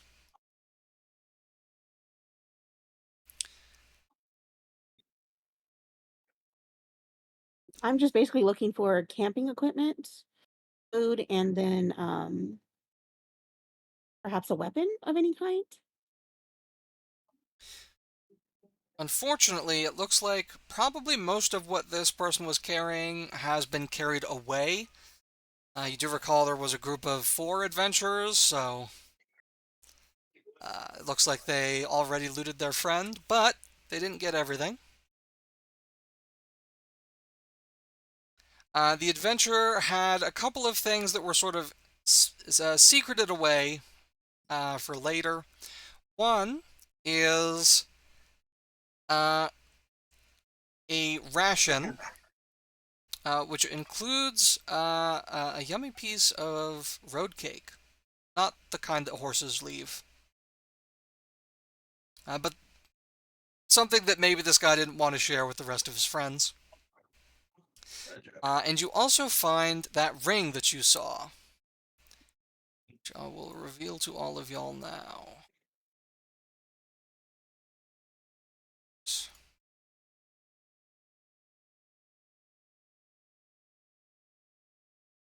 Unfortunately, this isn't useful to any of you, yet. You have found a spell ring. Uh, while you're wearing this, when you cast a spell, you can add 1 die to any roll it requires. This can be used once per rest.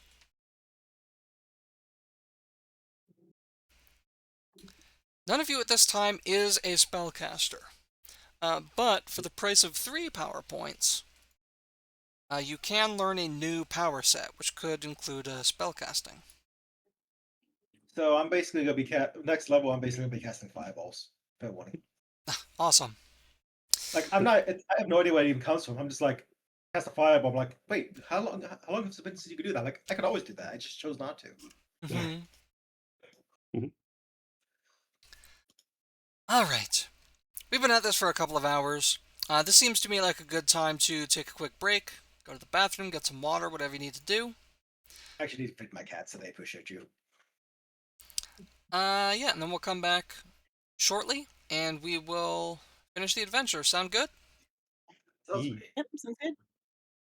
All right, I will put us over to the starting soon screen, and we'll be back in just a couple of minutes.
All right, we are back from our break, and ready to continue the adventure.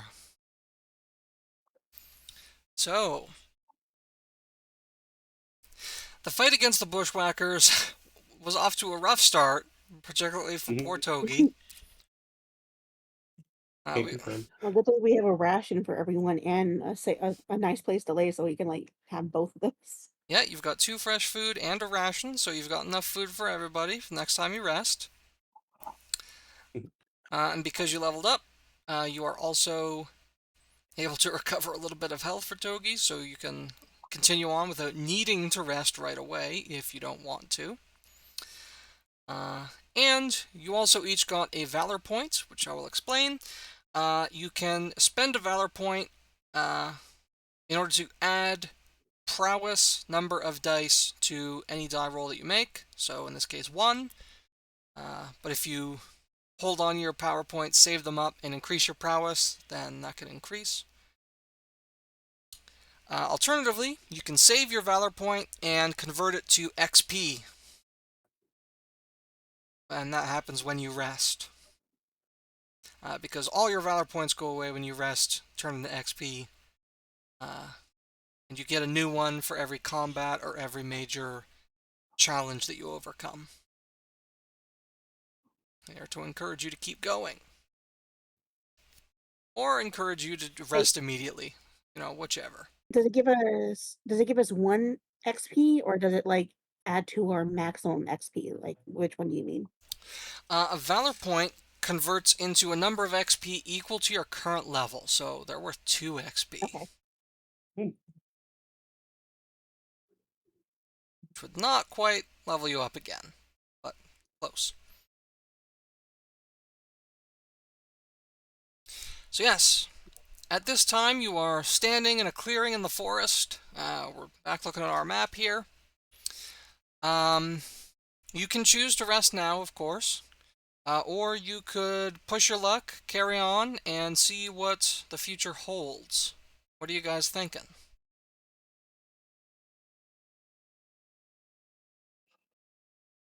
I probably I, I can't think we travel should much. probably yeah, you should probably we should rest because Togi's still kind of bleeding out there.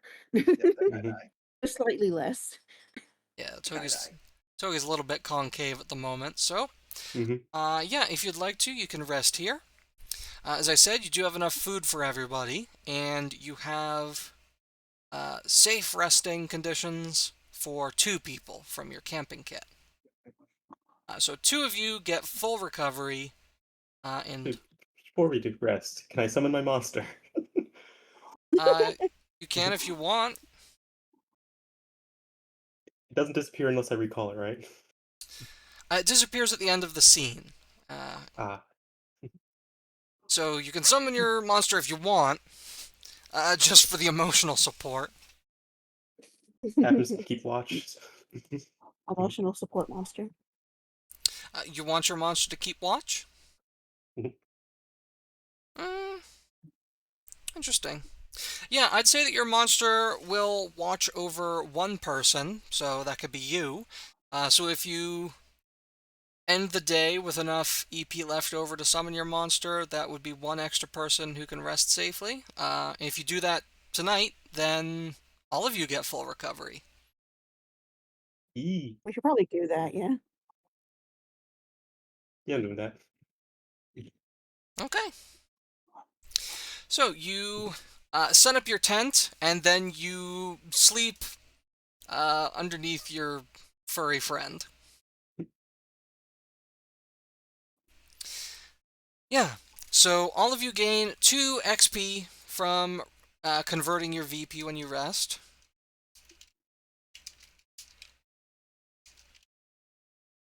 Okay. Which makes you just 1 shy of leveling up again. And you all recover fully, full health, full EP. And as well, during this rest, if you want, you can spend your EP just to go over your options.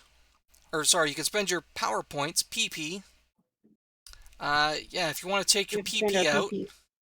you can gain 3 points of HP or EP, health or energy. Or you can learn a power from a power set you already have. So you can learn a red or a blue power. The red powers are upgrades to your first power in your list. That would be Dual Strike, or Withstand, or Steel, or whatever you may happen to have. The blue powers are standalones. They kind of just do their own thing, whatever that might be. Some powers have multiple ranks that you can learn, getting a little bit stronger for each rank that you've got. The blue ones cost 1 and 2 power points. The blue ones cost 1, red ones also cost 1. But if a power has multiple ranks, each rank costs 1. Okay, in that case, I am getting Smoke Bomb and Sneak Attack. Awesome. But just before you finalize, I'll also let you know that for the cost of 3 power points, you can learn a new power set, which gets you all the greens from that power set. Or if you save up even further, for 5 power points, you can increase your prowess or your stamina by 1. So since prowess gets added to like most power uses, that's just +1 to everything. Or if you increase your stamina, you get to take extra actions in combat. But it's pretty expensive, and the cost goes up every time that you buy it. So usually a better idea to save those for later and get a little bit stronger early on. So yeah. I think I know what I want to do already. Oh yeah? Yeah, I think I'm gonna do for one of them, I'm gonna do Scissor Strike, Mm-hmm. and the other one was I scrolled down on accident and I lost it. So give me 2 seconds. Why? Um. So Scissor Strike and what was it called? What was it? Where to go? Where to go? Where to go? Combat Momentum. Cool. So both of these are upgrades that you can apply to Dual Strike. They increase the energy cost to use Dual Strike when you apply them, but they are optional, so you can choose to use them or not. You can use one of them, or you can use both of them. I think you can use both of them. Yes, these two are compatible. But yeah, that increases the options that you have in combat with your primary power. Okay, let me notate this on the sheet so I remember it. Because I'm gonna fix up my sheet later. Sure. The Scissor Strike.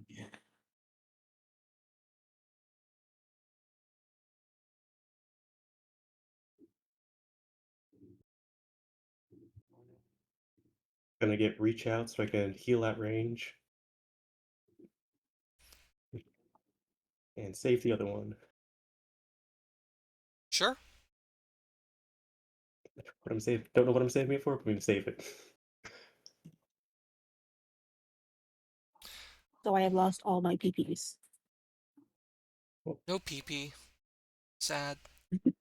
No PP. Alright, Reach Out is passive, so your heal power is just better. It doesn't cost any extra. You just have longer range now.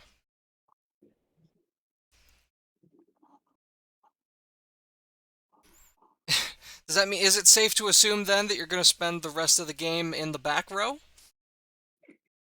I do have a mid-range weapon, so Yeah.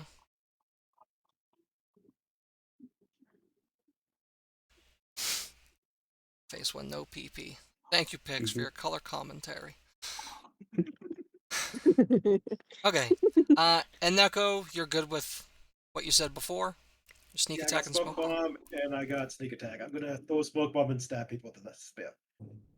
Nice. Pretty sure I remember what those do, but I am gonna check regardless. Avery.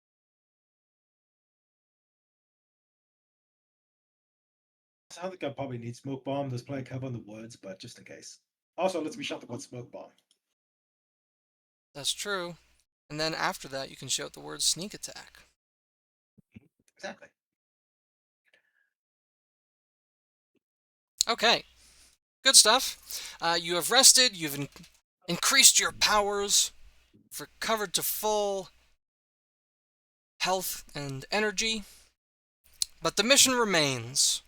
And you have now rested twice, which means you have only 3 rests remaining until Fred's hand starts to fall off.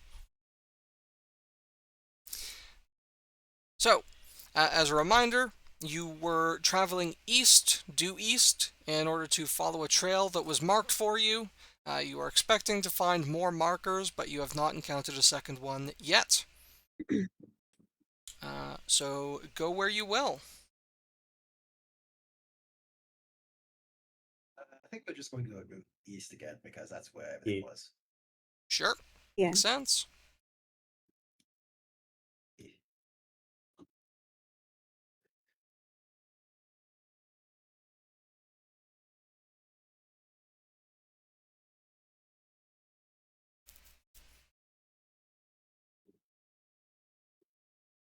And I'm going to think we should go east one more time and search. Any objections? No objections. No. Okay, we're good then. Okay, now we're good. Okay, that's -2, and I'm going to do a search. Okay. Do you want me to search first, just in case I get like all 6s, so no one else has to Yeah, use that's probably anything? good. Yeah. Honestly. I'll remember okay, that you okay. do still have Orzal's blessing, so +1 on these search rolls. Okay, so I'm gonna search.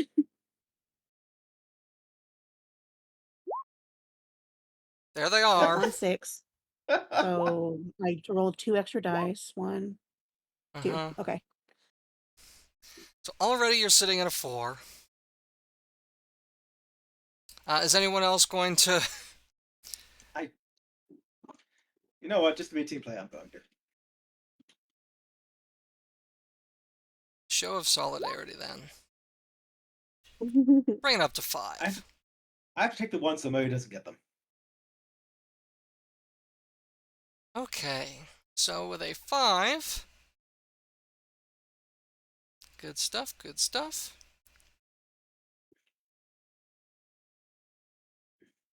Wait a minute.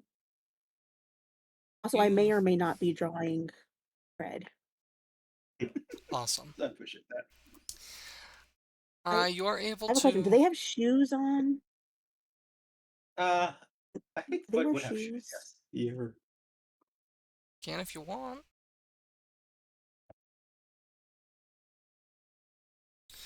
I So- see water. You see a little bit farther Water. out, and by climbing the tallest tree on the tallest hill in the area, you are able to spot the dark line of, you assume, Midnight Gulch winding through the forest up ahead. Oh, we got an air message on stream. Yeah, I got it. Okay. As well, you find 2 more fresh food. One of you manages to spear a rabbit. We're not going to think about it too hard. Why did it have to be a Too hard. rabbit? It was a big fat one. It wasn't even jumping away. Just too good to pass up. So yeah, 2 more fresh food, and you find another marker. I'm just gonna say this right now. I don't know how I feel about Togi possibly eating the rabbit. So I think someone else should take it. So yeah, Fred will just swallow it whole. Oh, He's Neil. He'll do that. I mean, the rabbit does look almost exactly like a theoretical of your offspring. That's fucked up. Just a little baby halfling. Just a little baby halfling. But yes, excuse me. You find another pair of red markers. Bundles of sticks hanging from the trees by white thread. This bundle is not an X, but it's like a six-pointed star. And again, the two of them sort of point out a well-concealed path. This path leading this direction to the southeast. So you can see the gulch, but the markers are telling you not to head due east anymore. They're telling you to head a little bit south. Okay, I'm all for following the markers. What do you guys Yeah. think? Yeah, that's fine. What could go wrong? I look at the camera. We're getting close to the river anyways. Maybe we can get a fish. All right, you want to advance 2 hexes? Yeah, I think we should advance it. All right. So that's a total cost then of 2 to move those 2 hexes because you are still on the hidden trail. You're gonna automatically reveal some adjacent hexes. And do you want a search while you're here? I can make a quick search and see if I can have any success. Yeah.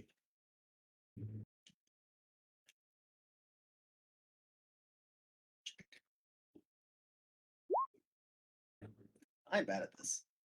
All right. That's 1 It'll be point of tried. success. Does anybody else want to add to that? Ooh, There you go. Hey. So now we're sitting at a total of 4. What about you, I Hilda? Do finally you want to exploded. turn it into a 20, or do you just want to let it stand? I'll just let it stand. Yeah, I think we're good. All I think right. we're good. So a result of 4. Do-do. That is enough to find another 2 fresh foods, so you're up to 4 now. It's enough for a rest and a little extra for tomorrow. We're eating good tonight.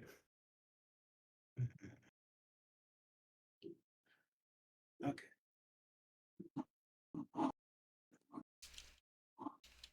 I think we should keep going. No, actually. Keep going. All right. More.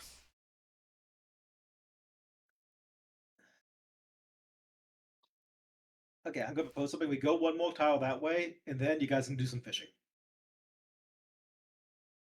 Yippee! Yeah, might as well. We can use extra food. There you go. Then you start Okay. fishing, and all of a sudden, thread number 7 comes out like, guys, what the hell? So, from this hex, you are now pretty much adjacent to the edge of the gulch. You can see it just sort of at the edge of this hex. If you were to travel due east, you would be traveling down the wall of the gulch. From what you can see, it is very steep, but the forest is growing all down the sides of it. So it would be a climb, which is certainly more strenuous than just walking. But it should be possible because of all the trees.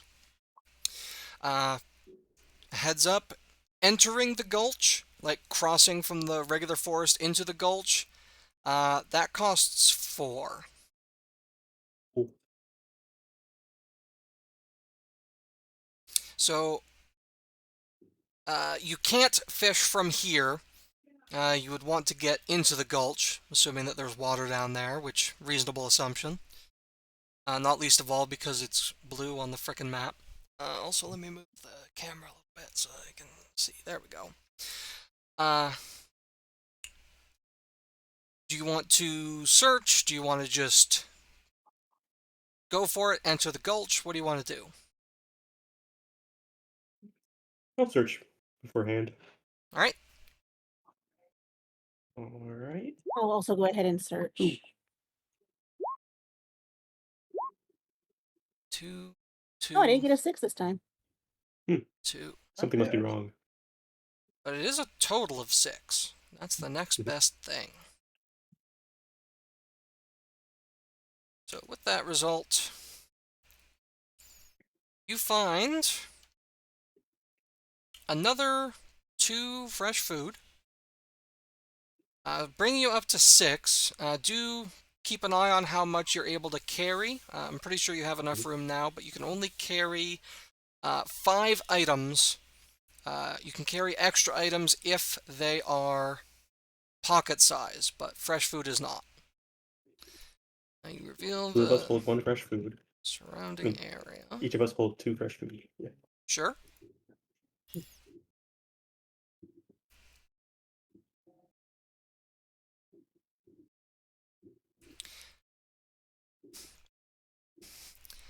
You also find another dead body, another adventurer.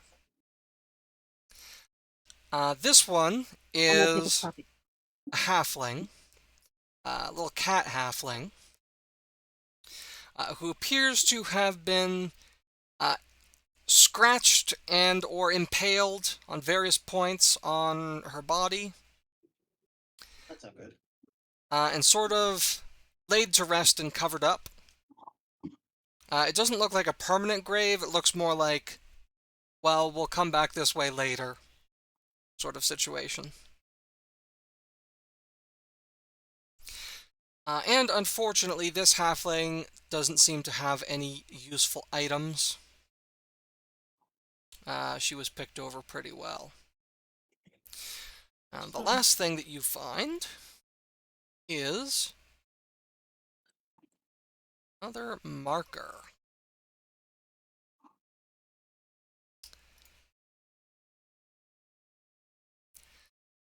This marker, again, they come in pairs. This is an 8-pointed star created out of sticks dyed red. And they are pointing down the gulch. Like, not only are they pointing east, they're also clearly pointing, like, down. One of them is at a lower hanging height than the others. So they seem to be telling you it's time to go in. Due east. So we will get to fish. Yeah? So is it telling us to go across the river? It's telling you to climb down into the gulch. Okay, we do that. Yeah, that's. I'll listen to mysterious symbols in the woods all the time. It's level 11. Well, like the one goes will o wisps, they don't count. They're jokes. Yeah.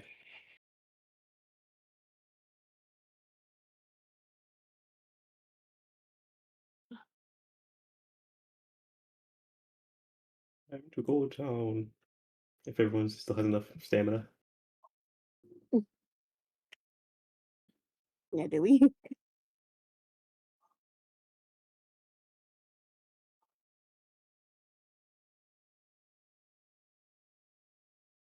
down, down, down, down, down. So I'm sorry, my brain just blanked out there for a second. So Sorry! which Sorry! I accidentally hit my mute button. Okay. 5 XP for finding an adventurer. Level up. Oh, great, sweet. I just updated my character Yeah. sheet with my new HP values. Let me do that again, second time. Alright. Yeah, so the health and energy increase is immediate, and the 2 power points that you gain can be spent the next time you rest.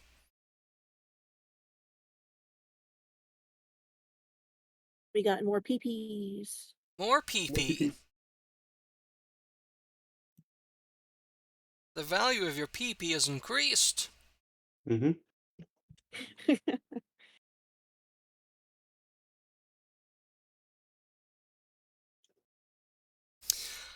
So yeah, do you want to immediately descend into the gulch, or would you like to rest first?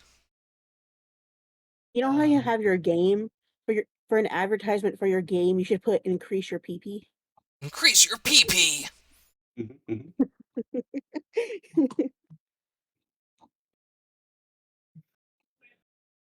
I feel like resting's a good idea, but at the same time, I'm also worried that my hand's gonna come off.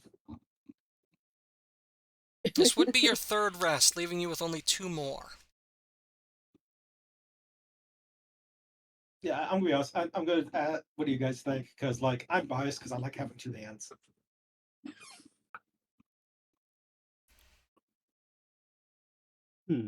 Too bad you're not human. They've got Uh, 3. Yeah.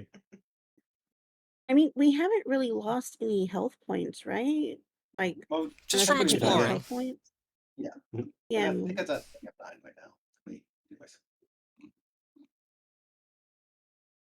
But we do have 2 more power points. I would let us use those power points. That's true. Yeah. Maybe we should like just go down, see what's down there, and then decide if we want to mess it on.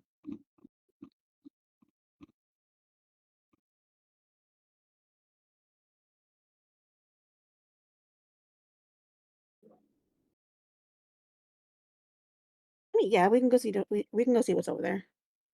Yeah. And then we can just rest afterwards if we need to. Okay.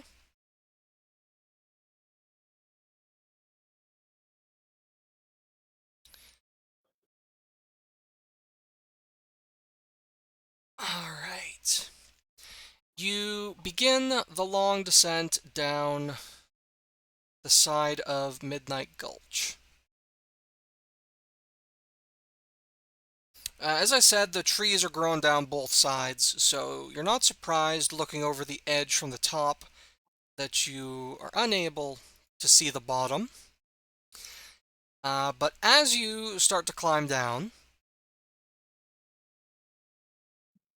you note that not only are you still not able to see the bottom very well, it's actually getting darker around you, as if the sun were going down, despite the fact that it's actually midday and you can see it overhead still, although it's making its way to the west. It seems that the gulch itself is supernaturally darkened by some means, which is Yes, probably darkness. you get the name.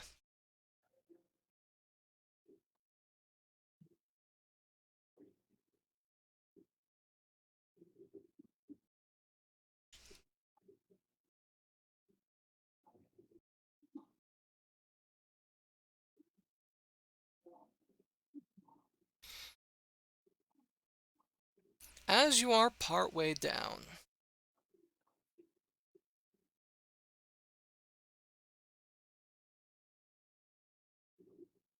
you hear a cawing, screeching noise coming from somewhere nearby. Looking up, you see a number of dark shapes flying through the sky and beelining towards you. Harpies. These are night folk. Night folk meaning that they have a tendency to kill or eat other folk uh, whenever they can, or at the very least in their own territory. Harpies in particular are very fond of living places where being able to fly is a massive advantage, such as, for example, a steep-sided gulch such as this. It seems that attempting to climb down your flightless selves have made yourselves somewhat of a target.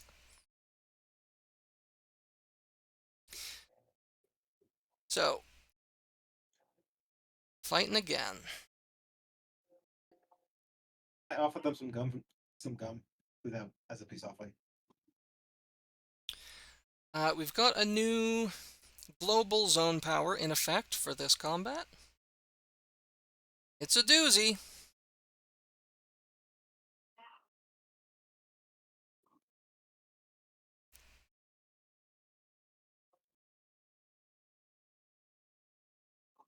Vertical forest. The area is a cliff with trees growing from it. The close range zone is close to the cliff face. Mid-range contains the trunks and branches. Long range zone is open air that only flying creatures can occupy. Any creature that is not flying and takes at least 3 unresisted damage at once falls. You also fall if you move into the long range zone without being able to fly. You can defend against the fall. A roll result of 2 from close range or 3 from mid range means that you avoid it, you catch yourself. You get bonus dice based on how many empty hands you've got. If you take the Sorry, fall, I just saw the picture of the birds. yeah, they're harpy eagles. The fall I know deals they're 3 cute. dice of damage. and also removes you from the scene.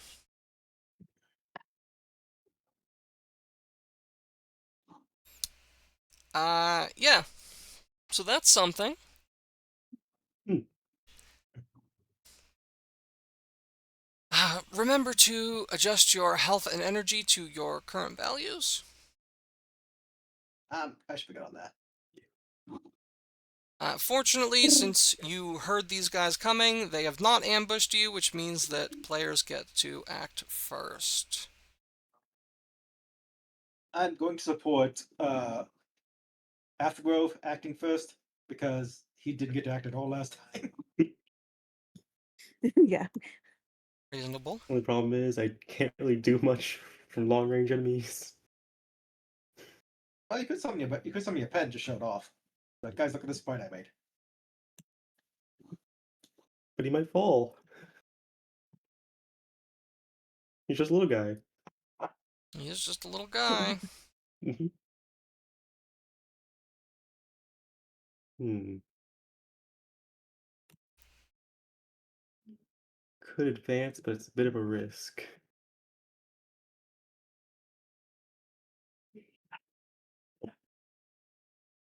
The noise outside my room has You increased can't again. advance on this particular map because the ranges are representing something a little different.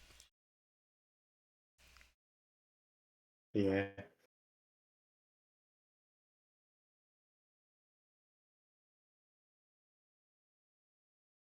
What can I do? You can summon your guy. You can still move to mid-range. If you are in mid-range, then you can't be attacked by close-range weapons. The 3 snipers appear to have bows, whereas the hunters have short spears.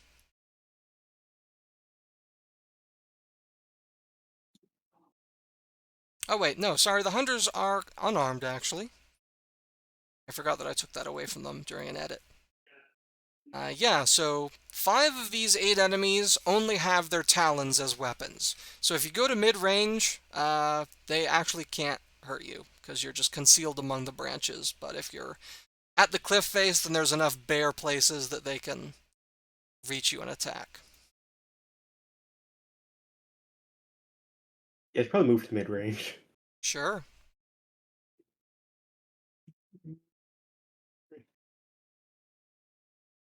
So that's 1 stamina. 2 left.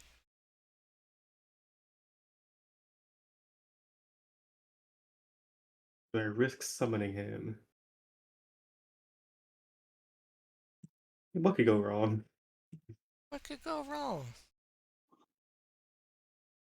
Look, I if they summoned die, the we just creature. level them up. It's fine. Oh, might be big. Okay. No, but I want to get. I hope they're actually that big. No. Not actually that big. Hang on, I'll just copy the correct size one that I have. And are you summoning Durgal at close range or with you? Yeah, close range. Okay, You can't see it, but I'm hitting them with my mouse. I can imagine it. The creature. So, Togi still has 1 stamina. Durgal pops in with 1 stamina.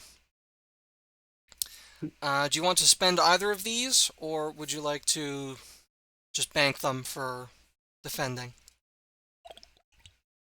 Oh, flank for defense. Okie dokie. Bit of a setup turn. Not a bad idea at all.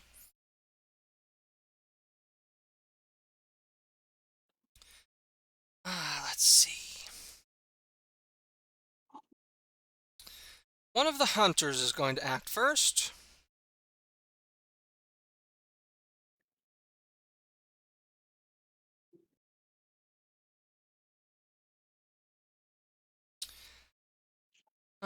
Oh yeah, these guys are fun. Also a little bit crazy. Get fun for you or fun for us? It depends. Yeah, yeah. So let's give these guys some numbers. Hunter 1 is going to use the swoop power, which allows them to close to the close range zone and make an attack. 2 dice. They are going to target Fred because you look like a tasty, tasty fish. I don't. Oh, my bad. No, I don't. Denies that. Got this here. Let me copy the... There we go.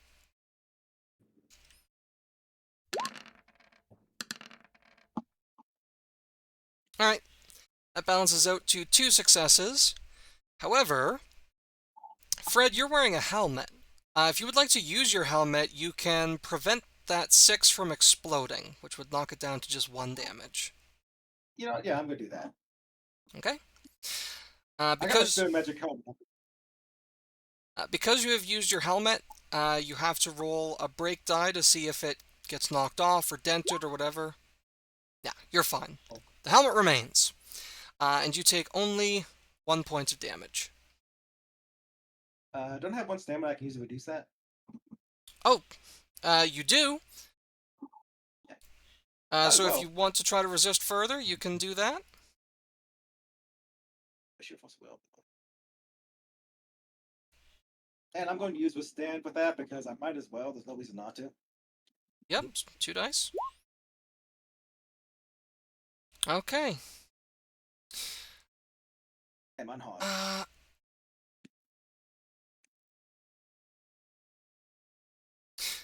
Actually, looking at the order of the dice, the dice that exploded rolled the 1, so it would still be 2 coming in.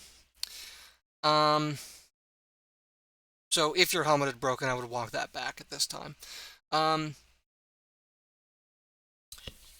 Your 2 isn't able to resist either of the dice that the harpy rolled, but your 4 does cancel out that 4, so it's just 1 damage that goes through on you.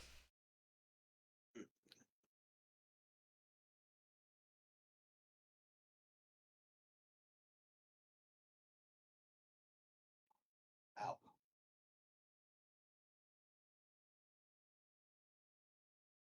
Yeah, not too bad. And let's see here. Harpy is going to bank the rest of its stamina. I'll do it. So, that puts us back to the players. Fred or Hilda, who wants to go next? Fred can go. Okay. I am going. Since I have 3 stamina again, I am going to go back 1. And I want to use my new ability, so I'm going to throw a smoke bomb to be hidden, and then sneak attack. Okay. So yeah, that's 1 to move back, 1 to use Smoke Bomb, which makes you hidden at the cost of 1 energy, and then Sneak Attack, also at the cost of 1 energy, just a little bit more powerful attack. Nice. No, my pike is 3d6, right? It is. I said that'd be 4d6 because of sneak attack, then, right? Sneak Attack is Prowess plus 2, so that's 3, and then your weapon on top of that is another plus 2, so you're actually looking at 5 dice. 5d6, gotcha. Make it the. And while I'm doing this, he is going to shout the word pocket sand because I love King of the Hell weapons. Pocket sand! Snap, snap, snap, snap, snap. Pocket Sand! Alright, well this guy's gonna try to resist, but not a lot of dice with which to do it. That 4 will cancel out one of the 2s, so you're looking at 3 damage going through, and 3 damage is enough to one-shot one of these harpies. The harpy spins, screeching into the darkness at the bottom of the gulch, vanishing from your sight. The other harpies appear undeterred. And you've used all your stamina, so your turn is up, which means that one of the bad guys is going to go. Just going to cross that out. Okay.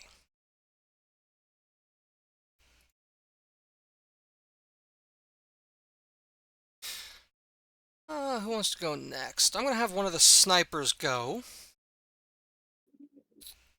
Sniper 1.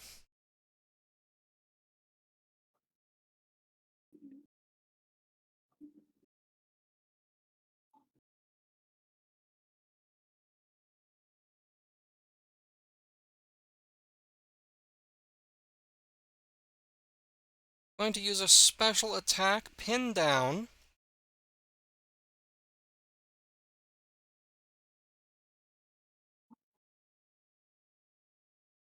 In order to do that, I'm gonna have to fly forward.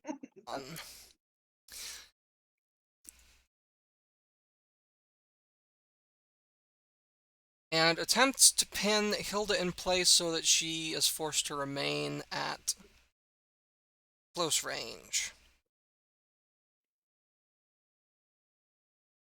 Uh, 2 dice rolled. That's 1 success coming at you, Hilda. Uh, these are damage dice, so you can use your armor to resist, or you can use a point of stamina to get an extra die. Or, thinking you've actually got dual wield gives you another defense power, doesn't it?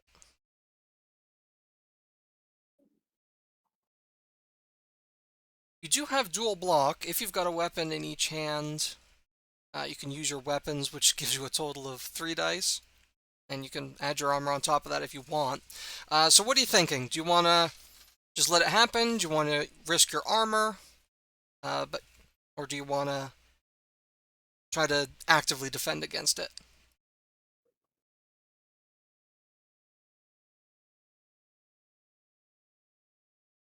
Mary? Oh, I'm so sorry. Yeah. Okay, yeah, no, I'm gonna use the armor to defend it. Okay, so that's 2 dice to resist this guy. He's got a 5 showing. Ooh. Alright. A pair of 2s is not How much gonna... stamina do I have again? You have 1 point of stamina. I'm gonna use a point of stamina. Okay. Real quick, I would like to point That's out 1 die there's or one 2. bar. And my new So, booty. there is a special rule on this map, which benefits you for having hands free with nothing in them. So do you want a weapon in each hand, or do you want a hand free to make you less likely to fall? I'll have a hand free. I didn't pick up I didn't like say I like had one of the clubs in my hands or anything, so Okay. I just have my axe. Yeah, so then, yeah, you can just roll 1 extra die to potentially resist that. You're looking for a 5 or a 6. Another 2. Ooh, again, why? Your luck has run out. Is it the curse of the 2s? Well, besides for foraging, apparently. Really great at that. All the 6s, you flew too close to the sun. Okay. Hi, Shadow. So what this means is that you take 1 point of damage and you aren't able to move. You are pinned down against the wall of the cliff. Although you're a melee character, so maybe you didn't want to anyway, but now you don't have the choice. Yeah, I didn't really move last time either.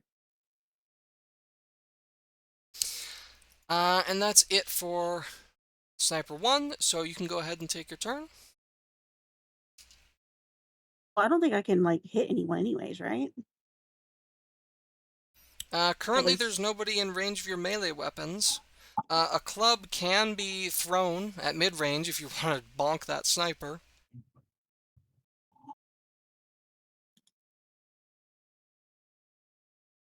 Yeah, I guess I can bonk the sniper then, I guess. Oh, no. They're not very good And that'd ranged be weapons, though. If I remember. This is the third iteration of these frickin' rules. would it be 2 dice then or 1 for the hit? When you throw a club, first you have to get one into your hands. Although, I forgot, you're a weapon master, aren't you? Yes. So you can use your quick draw power to draw the club and throw it for the cost of 1 stamina. Clubs don't give you bonus dice when you throw them, so it would just be your base 1 attack.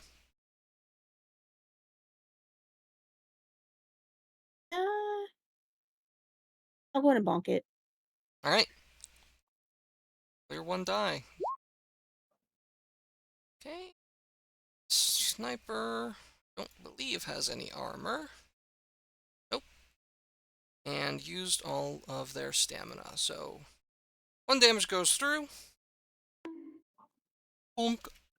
The sniper takes a point of damage, that's sniper 1, but is still in the fight.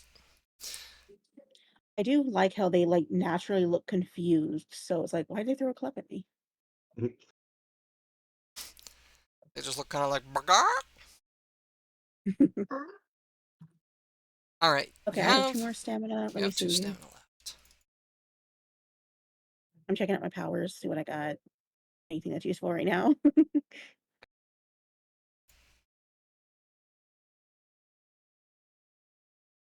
Wait, could I have added like combat momentum to that club? Every target's Not to power that. takes +1 die? Okay. Yeah, Attack momentum that's a bonus plus that applies to a 1%. different power set. What about Scissor Strike? When you attack only one opponent instead of multiple opponents, that opponent takes +1 die of damage. Both of those are primary powers for dual wielding, so you can't apply them to your weapon master powers, unfortunately. Oh. Okay, let me check the rest of this. I should probably print out these so I don't have to.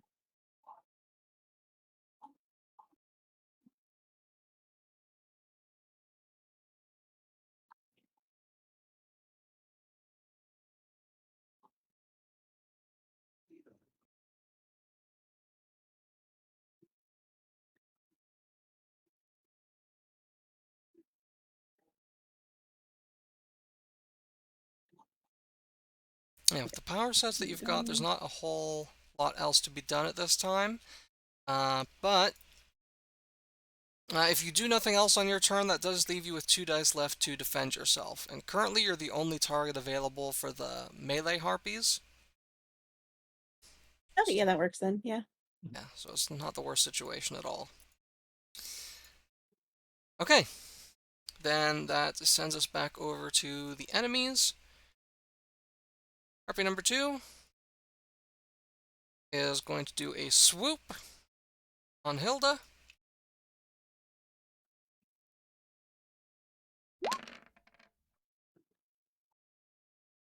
That's 2 dice of damage. You can passively use your armor to get 2 dice to resist, and if you want to use a point of stamina, you can add an extra die on that. The defend power.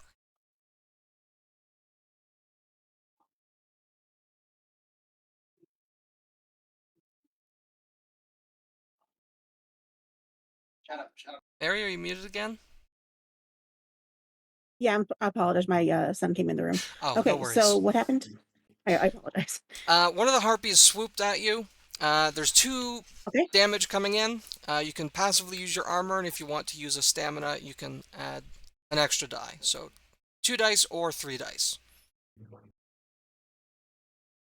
And they hit for a 4 and a 5. I'll do 3 die. Okay, roll it.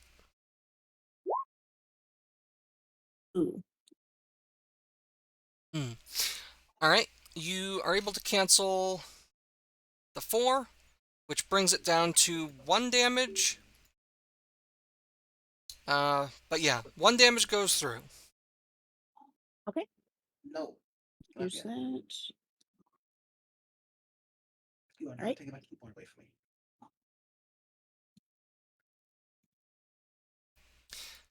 Alright, and that harpy is just gonna bank a stamina. Rather than risk getting bonked again.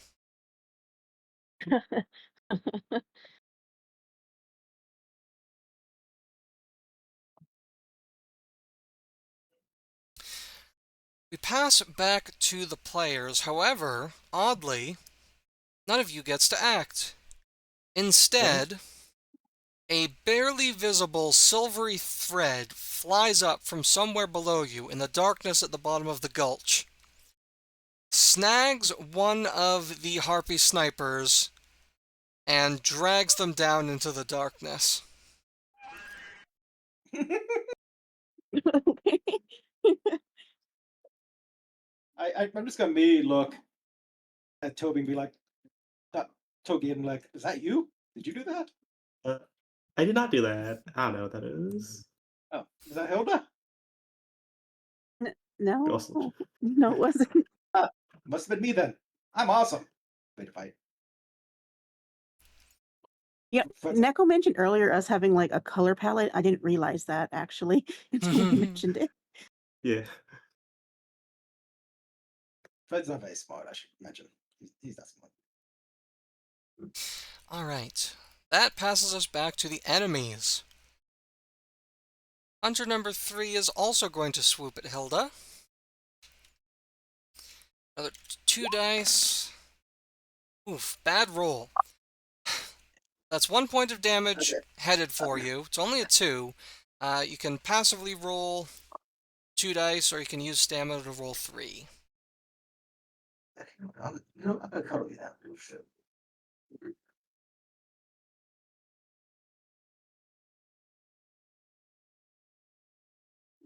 Okay, I'm gonna just do armor. Just armor. Okay, roll 2.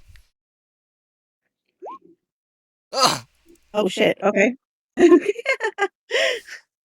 you changed your mind? Or... Wow. Honeymoon phase is over. Holy shit. Mhm. Yeah, I'll use a stamina. Alright. Oh shit! What? No, okay, never mind. No, fuck up. It happened again. Oh god. Choking on my own mirth.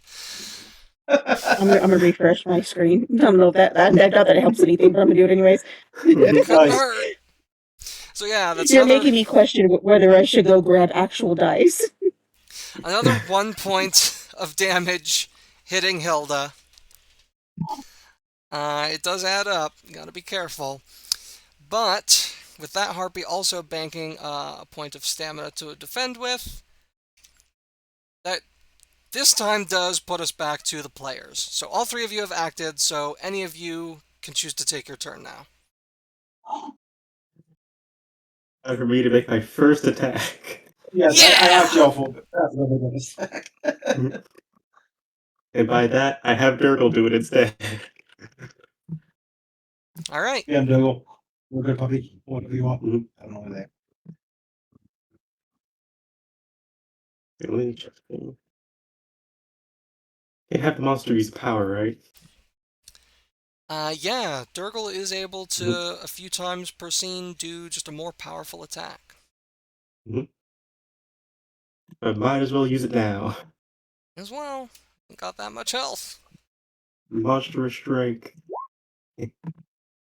Ooh, Sweet. 3 successes. 3 successes. 262. Nice. Against Harpy 2, I assume? Just because it's the first one? Yeah, Alright. only one in melee range. Well, that one is going to try to resist. There's only a single die, which will cancel out one of the 2s, leaving you with 2 damage, which, wouldn't you know it, is enough to take that guy out. Harpy Hunter 2 also falls screeching into the darkness. And Togi, you've still got your 3 stamina. E. That was the only one I could have hit. Hunter Alright, 3 we're is just there, gonna- don't worry. And I have mid-range. So I can spear this guy. Oh my god, I just finally looked over at Neko's character. I love it. That's great, Mary. Rolling to spear the guy. Okay, using your spear at mid-range is thrown, so you may not get it back. Oh, it's thrown. Yeah. But, yeah, you can do that if you want. I probably shouldn't do that.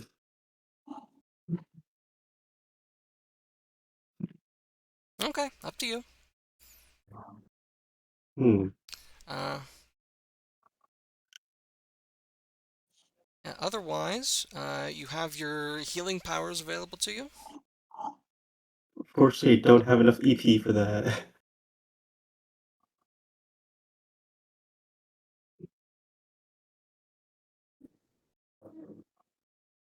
Might lose my spear forever if I attack. Could be. What's the chance that I'll fish it up later? You don't know. You're fighting over a precarious drop into darkness. You are headed towards that darkness, so... Yeah, I won't bet on it. Save my stamina. Okay. The bright side is that you're extremely well defended. 3 stamina.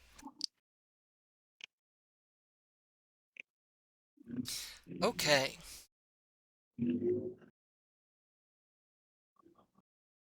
Yeah, these fights have both kind of been rough for poor Togi. Don't worry, your time will come. Durgal already got a kill. Yeah. Alright, passing back to Just the come across enemies. I just come across a giant enemy whose weakness is like only halflings. Only halflings can haunt them. Weak to short people. Weak to short. Sniper number... number 2 is going to act.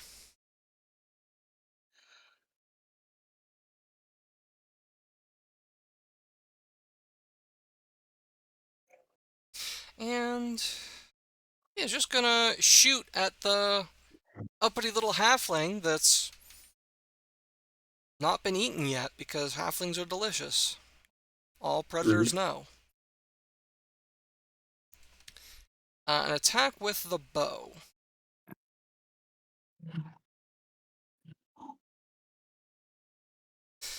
That's gonna be 3 dice. Incoming. Cool. You've got 1 in 8 defense from your armor. And if you defend, you get another 2 dice, so that would bring you up to 3. You've certainly got stamina to spare. But might as well. As well. 2 successes. Yeah, so that 4 and 3 will cancel out the 2s. So that will still be 1 point of damage that gets through, but you certainly resisted most of it, and you don't fall, which is the important part.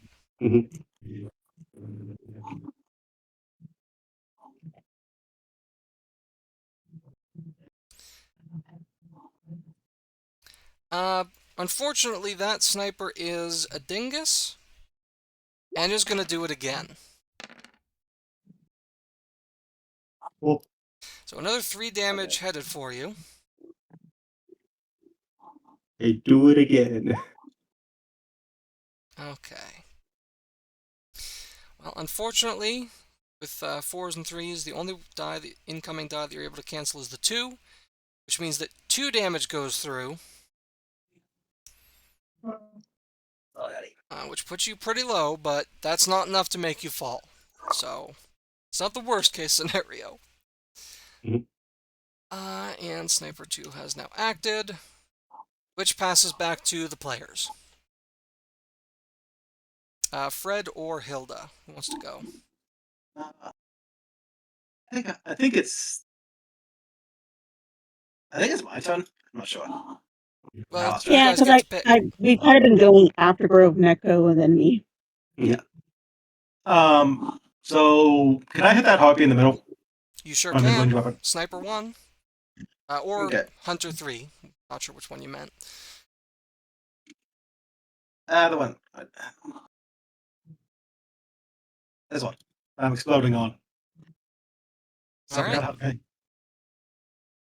Hey, Douglas.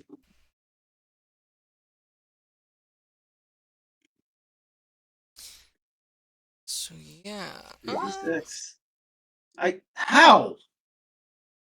Oh god, I'm tapped out. What happened? Is it bad? I rolled 3 2s in a row. I don't think that's bad. I think it's still a success, but 3 2s in a row. Unfortunately, that sends you directly to jail, actually. Again? Understandable. I'm Yeah, a do city not god. pass I can do go, that. do not collect $200. I know you're good. Can I have a... So, That's okay. I know the local jail. They treat the Actually- prisoners good. On your last turn, you hid. And there is foliage to hide behind, and your sneak attack means that if you attack with it but get a kill, you remain hidden. Oh, so I still get 2 more dice. If you want to spend a point of energy, or do you just want to leave that as is? I might as well spend a point of energy. Okay. That was not a good idea.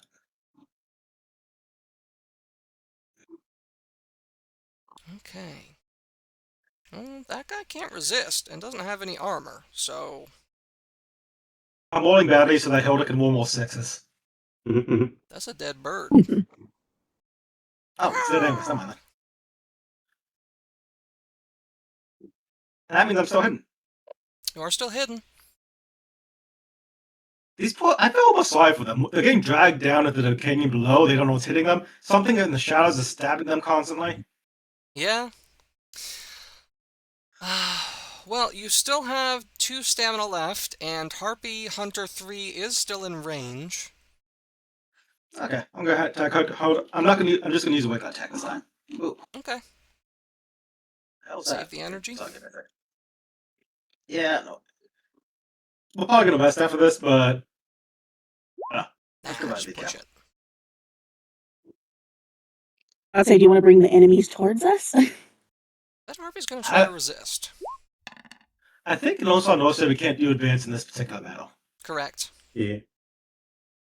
Well, that didn't explode a couple times, so Hunter 3 also dead. I could make one more attack if I can reach any of them. I'm not sure if I can though. Unfortunately, you can't reach any of them from where you are now, and also you are no longer hidden because you did a non-sneak attack. Okay, fair enough. You have 1 stamina left. Do you want to bank that, or do you want to do something else? I am going to keep it, but I also am going to yell at them and call them bad names. Okay. Call them bird brain? Anything that's yeah, that might work. Alright. Passes back to the enemies. Who's left? The hunters. Hunter number 4 does not care for this and is going to flee the scene. Howard. Which brings us to Hilda. I guess I'm gonna quick draw and bonk another one. Okay, yeah, you've got a club. I'm gonna bonk this Oh, one because but the thrown weapon is only mid-range, unfortunately. Ah. Yeah, as a melee character, you're in an unfortunate situation. Mm-hmm. And I just have like 1 stamina, right? You've got 3. I have And 3 also, stamina? you can move again if you want. Yeah, stamina refills to full at the start of your turn, so. Okay. So I would need to be like right here to hit them, or can I be here to hit them? That's the enemy half of the field. If you moved, you're at mid-range, but you're at your mid-range, which you still need a mid-range weapon in order to attack from there, which I don't believe you have, unless you... Well, I can still bonk, I can bonk with the club at mid-range, right? You can by throwing it, but they're at long range, so you need a long-range weapon, actually, to hit them, sorry. Okay, I don't think I could do... I don't think I can do anything then, actually. Yeah, there's not a lot for you, other than to bank stamina and just let them break their weapons upon you. Yeah, that works. Okay. Alright. Harpy Hunter 5 also doesn't like the looks of this, and flees. And then Harpy Sniper 2 gets caught by another, thread.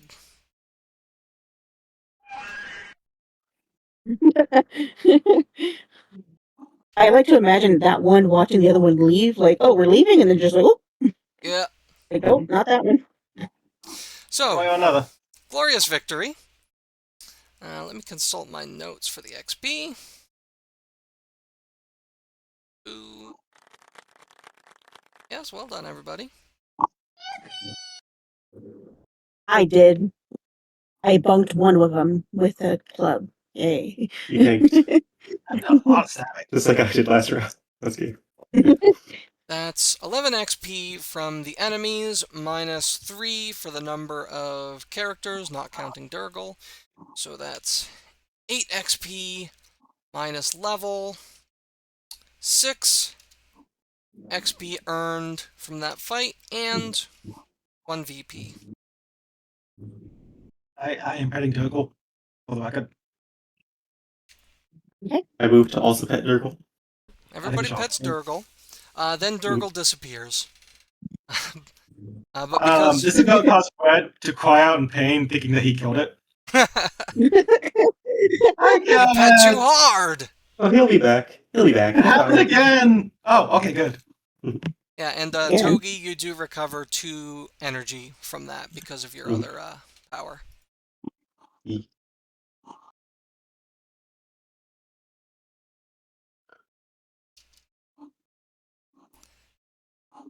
Definitely rest after this. Definitely. Don't mind me moving while this is just my way of dealing with my DD.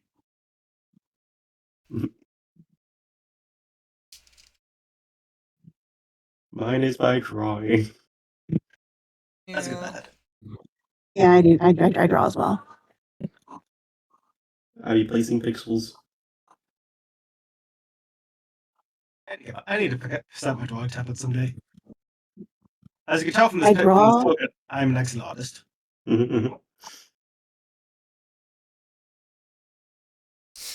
Okay. Descending the rest of the way to the bottom of the gulch, you find that it is very dark down here. Looking up, you can see stars overhead, which is wrong. It is not that late.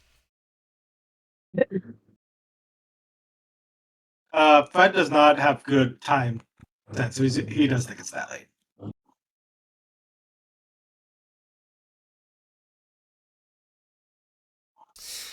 At the base of the cliff, you are able to find the harpies that you defeated. Some of them you recognize bearing the wounds that you inflicted upon them, and a couple that are tied up in white thread and who appear to have their necks snapped. You are able to recover their items from this. Sweet. Harpy. Go. Was all 3 snipers got murked, so I have to roll to see any of them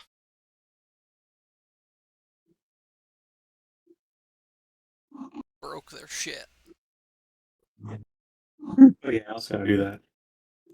Yes, correct. Those of you that used your armor need to roll a break die to see if it breaks.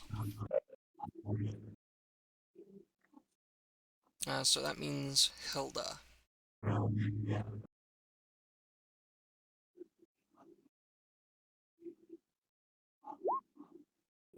we go. I rolled a 5. Okay, your armor is fine, and the harpies didn't ruin any of their stuff. So, you find 3 bows and 3 quivers which still have arrows in them. So, I will be taking one of those. yeah, anybody wants a Same. long-range weapon, you got them now. I will also be taking a bow with arrows. And I'll also be collecting some feathers, considering making a necklace out of them, feel that's morbid, and put them back down. Reasonable. It seems that they use their own feathers on the arrows, though, so shrug.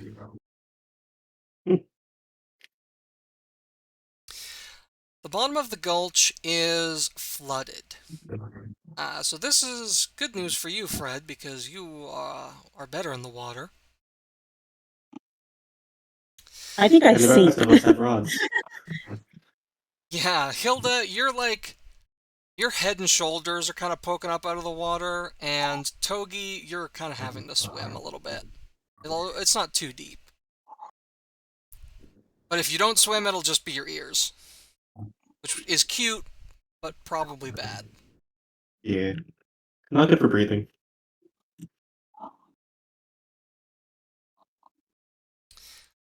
I mean, I can fish, right? We could fish right now. Theoretically. But we do have quite a lot of food already. But Yeah. if we fish, I guess we can have more food.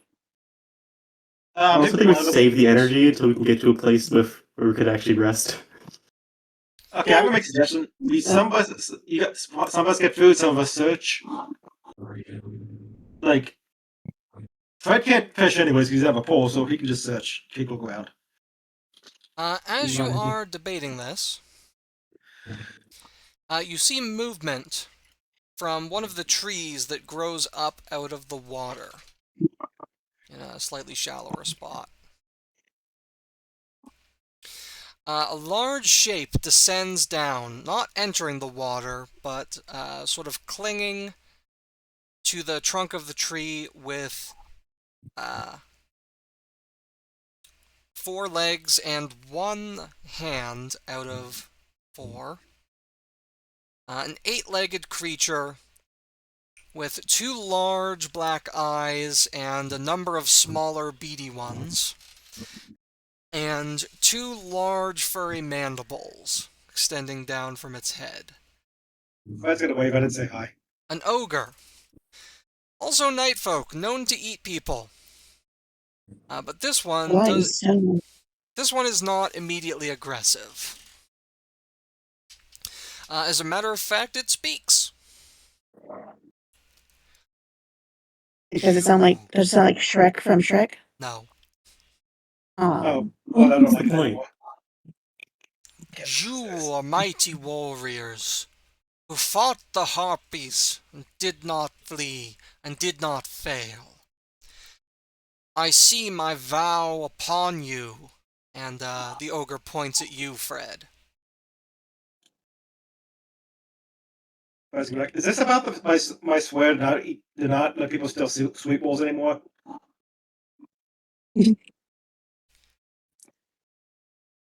My silken vow. You wear it. You have promised your aid to me. I Oh, yeah, I did. am Shinji.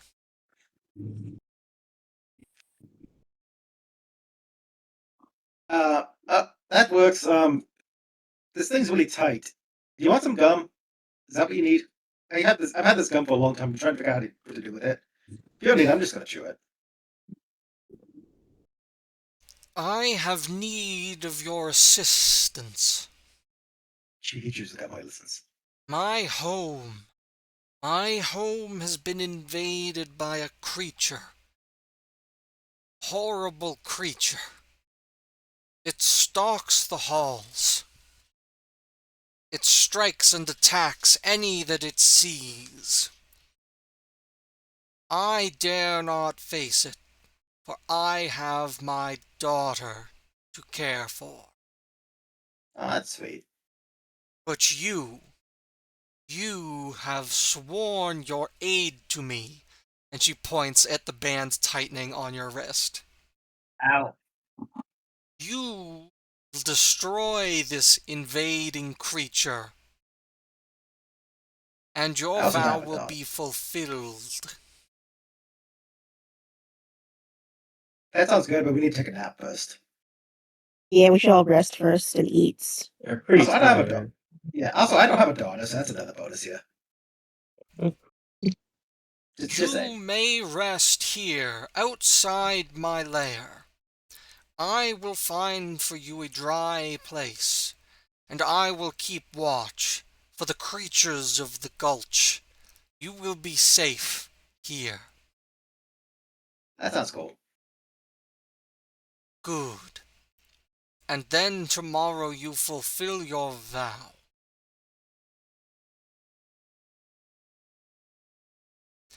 Okay. Yeah, he's just gonna nod. He's like, okay. Like, I'm sorry, Fred is actually being very casual about this. Like, sounds good to me.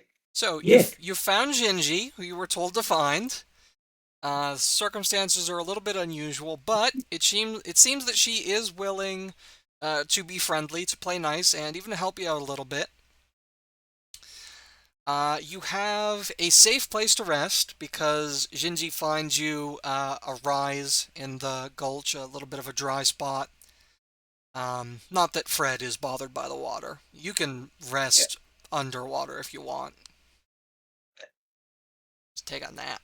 And you also have enough food, so you can fully recover. And you've got some power points to spend if you would like. Because you Oh, I did gained actually have a 1 VP, you also convert that into 3 XP each. Okay. I think I'm gonna get tireless.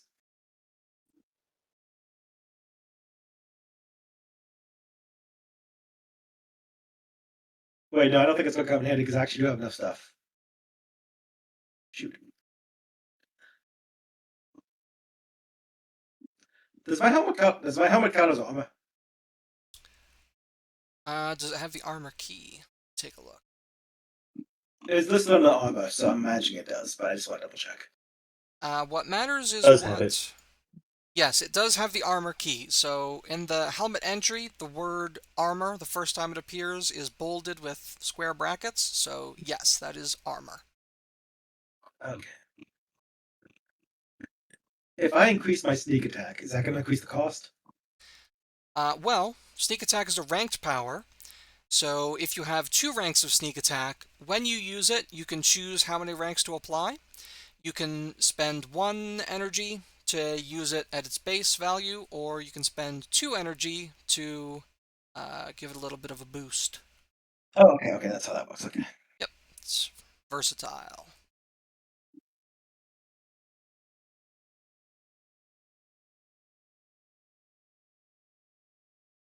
I'm gonna use mine for quicker draw from weapon mastery. Weapon master. Yeah, got it. I'm gonna make Durgle bigger. Bigger Durgle. Mhm. I would. Okay. I'll get a new power. I think we'll get close to the end, so I'm not gonna. Then you said the PowerPoints turn into XP? Power points are what you Valid. spend to gain new powers. The VP turns into XP, and each of you get 3 from that. So each of you should be at 13 XP right now, which is, again, pretty close to another level. This is probably gonna be the last time I get to spend it though, because we're getting close. It feels like I'm getting close to the end. Okay, so You're pretty close to the I get end. what? Yeah. Quicker draw.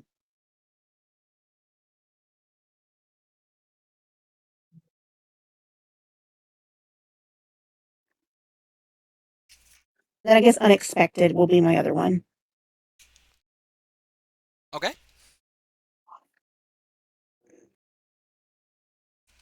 I think I'm going to get a lemon of surprise, which means that if I do a sneak attack while hidden, I get 1 more dice. Yep.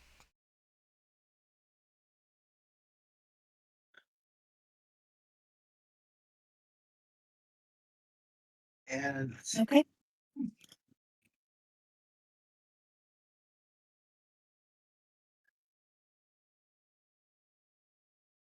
Okay, so I have a question here, and this is something I think I know the answer to, but just in case. If I rest and I have tireless, does that mean I recover 2 additional HP and EP? Check here. Power dice plus the 2 additional ones above my maximum. No, this doesn't let you recover above your maximum. Oh, I read Candace can't. Okay, I'm sorry. That's my dyslexia kicking in. No worries.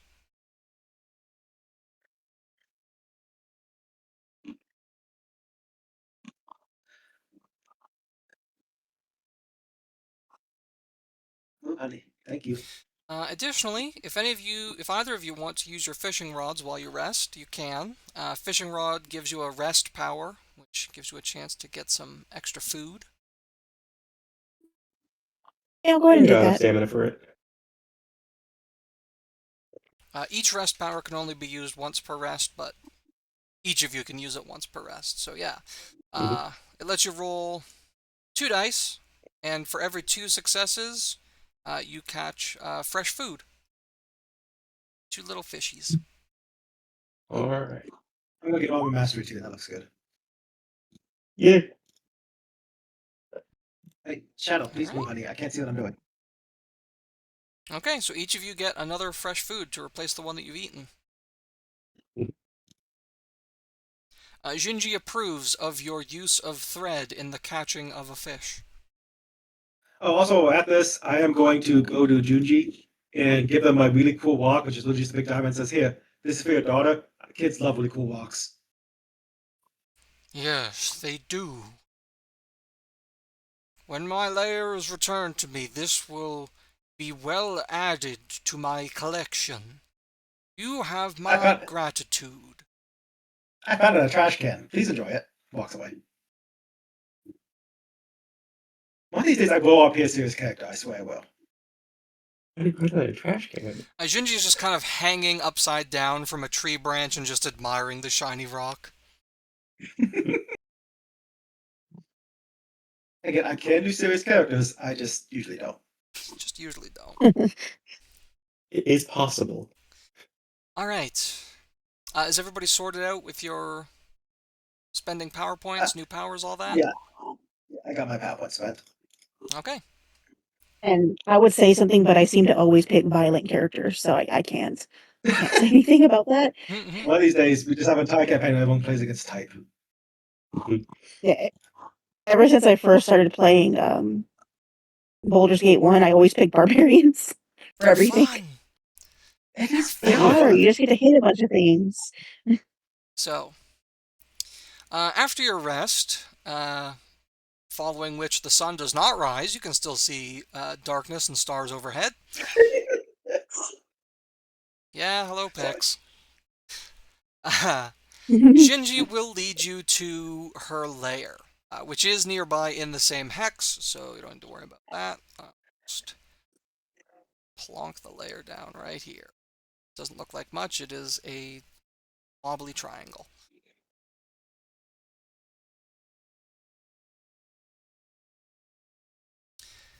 Uh, the lair is just a crevice in the rock and the sides of the cliff face.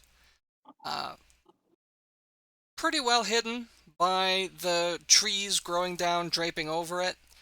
And you can also see that there's little bits of silk surrounding it to trap any unwary invaders. Of course, you are shown the safe way through. Excuse me. So Jinji will gesture inside and just say, "The creature is within. It does not leave the lair. Go and destroy it. Do not destroy my possessions, worse than already they are."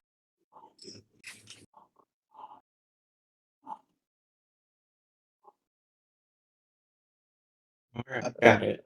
Sounds good. Destroying everything. I'm being quite honest with you guys. It just kind of happens. Are you gonna help us Just say fight? okay. I must wait outside to watch over my child. Let's look around to see which child is. That's a good question, honestly. You do not see my child. I think the kid's invisible. I'm going to say, I think she doesn't want us to see the child because she's protecting the child. I don't think she trusts That's us fine. fully. That seems more accurate. But to do that, I bet they cast invisibility. I bet the child's invisible. That's my protect the child. No, it's not. When I was a kid and my parents wanted me to be quiet, they'd poke me on the nose and say, "I cast invisibility on you," and then everyone would ignore me because I was invisible. So yeah, parents can do that. Slower, not.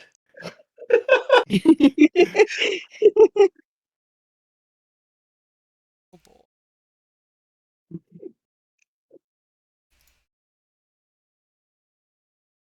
I'm gonna hug you. So I hug my cat. She's being a bother, but she gets hugs. I am very bad at disclosing my cats bother me. It's alright. They're cute. They are adorable. Okay, come on, over here. Don't fall down. Okay. I forgot to add. Ah,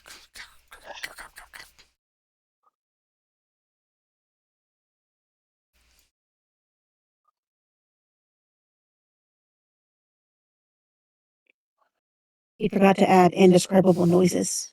did. Very important. Where are we? Where are we? Out of there for a minute, because I need to copy this. Great. Great, good, awesome. Everything is great. Everything is amazing. I'll just double check. Oh.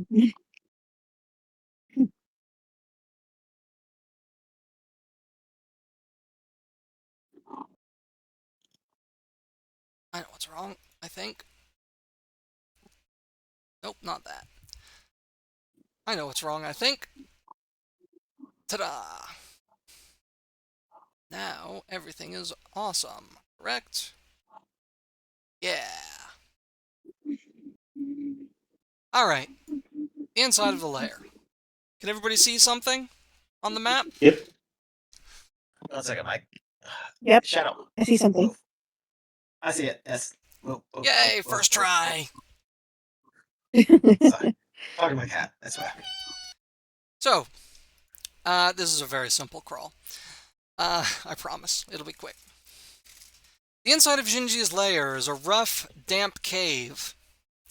In the entrance chamber, you can see the exit leading off of the map. You can also see 2 paths leading forward. The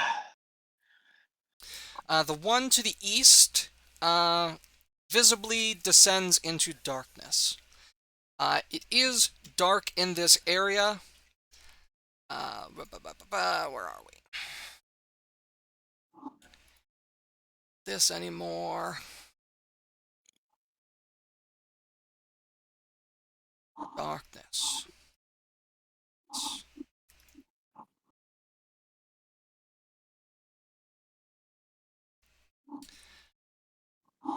The area is dark. Creatures that can't see in the dark cannot target other creatures or objects with powers unless both they and the target are at close range, or unless the target has a source of light. A creature without a source of light takes a -1 die penalty to all rolls against another creature or object, even if they can target them. So if you carry light, you don't take a penalty, but you still can't target an enemy unless they're at close range. If there is a source of bright light somewhere, then that lights up everything. But I don't know that you have that. I can't believe I'm playing a character that doesn't have power to make fire. The one time. There's items that let you make fire. I don't think you have them. I have a big stick that I can set on fire, but I don't have anybody sitting on fire. I did earlier say I grabbed the sticks that were hanging from there. I don't know if I can catch them on fire, though. If you need a camping kit and a cooking kit, can you start a fire with any of those? We can get something to shoot able to start fire with it. I do still have clubs. You still have clubs, which you can use as an improvised torch. But they are guaranteed to only last long enough for you to explore one room.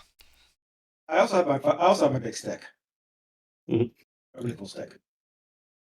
Is there any like random sticks around us? There are outside. You still need to be able to light a fire, and a cooking kit does not have that. You would need a spark lighter or some power that lets you make fire. All I can make is creature. But can you make fire creature? No. No.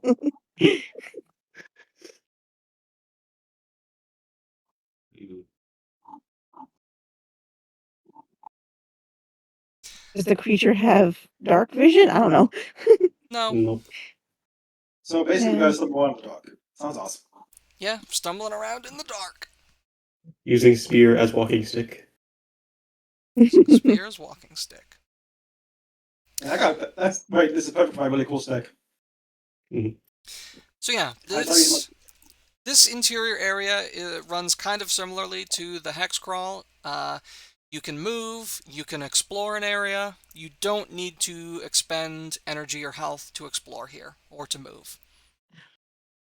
But there's another creature wandering around in here somewhere, and as you wander or search, it will also continue to wander or search. is it friendly? No. And we convinced it friendly. Maybe. I have a Yeah, question. Good. Is the ogre still like right outside? Yeah, she's hanging out nearby. What if we just pop our head out and saying, "Hey, do you have stuff for torches?" You can do that. That's Where a we me officer. Yeah, you got a flashlight? basically. I see in darkness. I do not require such things, and I do not possess them. Aw. Oh, worth a try. Yeah. Guess we wandering. Yep, we wander. Okay. Which way do you want to go? Mm, The most obvious path seems like the straight path here, so I think we should avoid it at all costs. what about here? That's the Okay. exit. Oh. That's a good path. That's the Yeah, best let's leave. path. Right. Mm-hmm. Yeah, here. Right. Yeah. Okay, Yeah, going that- In a north. curve. Yeah. All right. There's walks. Let me see where the creature is and where it goes. Over there, away from us.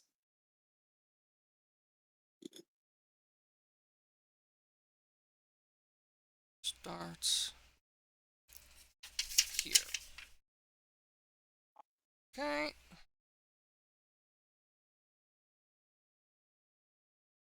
I'll just roll a random die. Odds or evens.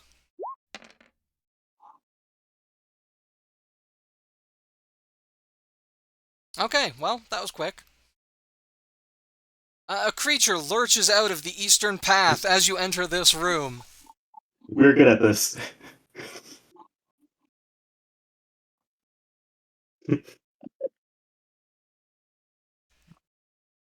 Here we go.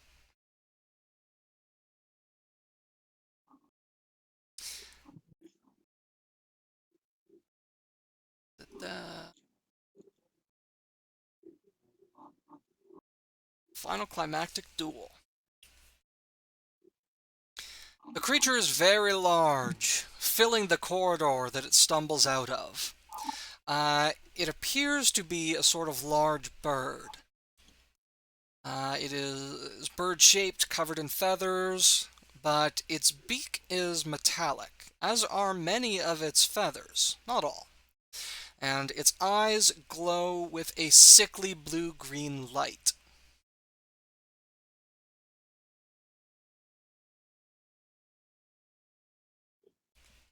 Oh, Hi, how's it going? The beast screeches and attacks. kind of rude. Hey. So, in addition to the darkness, this chamber and all of the chambers are... What the hell happened? I didn't save. Damn me. Save changes. Perfect. This room is cramped. This area is a bit narrow. There is no long-range zone in the area. Moving back while in the mid-range zone allows you to flee the scene, so... You've got close range and you've got mid-range, and that's it. Currently, Okay. everybody is starting at mid-range, and the creature didn't exactly ambush you, so a player is able to act first.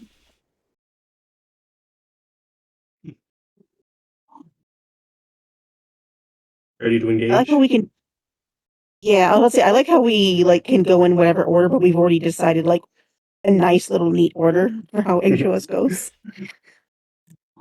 I mean, that's up to you. You can do whatever. Oh, no one else wants to go first, and I'll summon the creature. Go for it. Alright, summon the creature. I will bring him in from the other map. Mhm.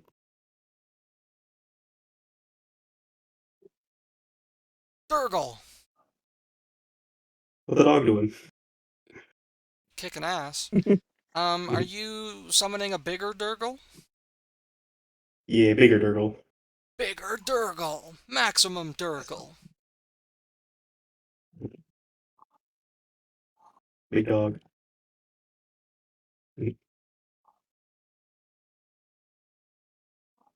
Gonna be spending all my EP this battle. Alright. So that's 1 EP spent on getting your dog on the field.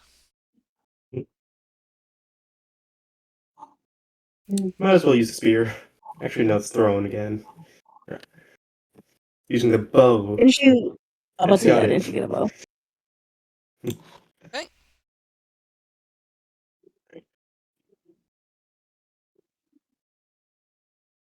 So from mid-range, that 2 is dice. 1 die base and +1.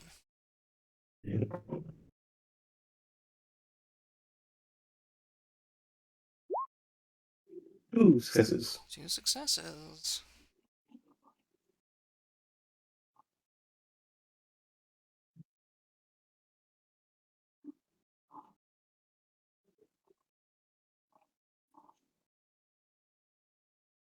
This creature does have some base resist dice, innate, and also is going to use its starting 1 stamina.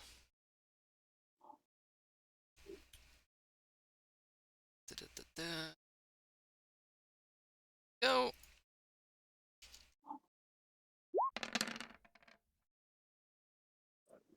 Oh, Those 5s are going to cancel out everything that you just rolled. Your arrow just kind of fires off into the darkness. The creature shows no sign that it was affected. This creature's glowing eyes do mean that you can target it. that's good. Oh, but you should have had -1 die. Well, it doesn't matter because it resisted anyway. Yeah. So yeah. Unfortunate. Anything else? Yeah, I'll stay there for now. Save my stamina. Okay. Brings us to the creature.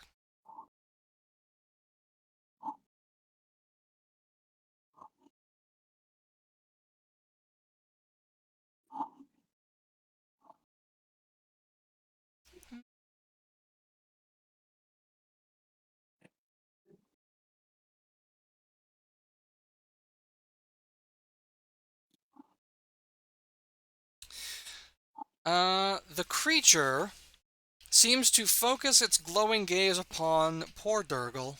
Poor, sweet, precious, late Durgle. No. And lets loose another screech, and then speaks. You question me? I am in charge. I am captain. It rushes forward and attacks Durgle with its wings. Captain? Shut it. It said captain. I was gonna say it's a dog. It can't talk. The bird. Shadow. Hey. No, move. That's gonna be a lot. 6 dice. Miraculously, none of them exploded or failed. Durgle does have a point of stamina banked to resist. Yeah. Maybe it'll explode. Only gets one. We've seen Mary Berry do it. Oh, well, never mind. So that's going to be 5 damage on Durgle, who's going to go kaput. Just immediate. Just immediate. Disappears. I'm just gonna shout no dramatically to the hands up there. Oh. We can leave Durgle on the field in case you summon another one. Mhm. But Can I yeah, heal him? at least it didn't advance and hit somebody else. Mhm. But yeah, that is the creature's entire turn. So that passes to a player who wants to go next. I think I better like a veggie Durgle. Okay, Fred. First of all, I am going to throw a smoke bomb down, so I am hidden. Sure. Let me move. Shadow, don't sleep at me. No. And let's see here. I'm gonna be honest. Besides hiding and sneak attack, I don't have much to spend my EP on. So how high? So how many sneak attack? How high can I make sneak attack? How many times did you learn it? Shoot, that is only one. Never mind. Okay, that is going to be down to 80p though. Kitty, move. I'm sorry, my cat. She is being extra clingy today. Okay, that's 5 plus I get 6 for the new ability I have. Huh. Okay, that works. Ooh. Snap. Creature does have some passive resist dice.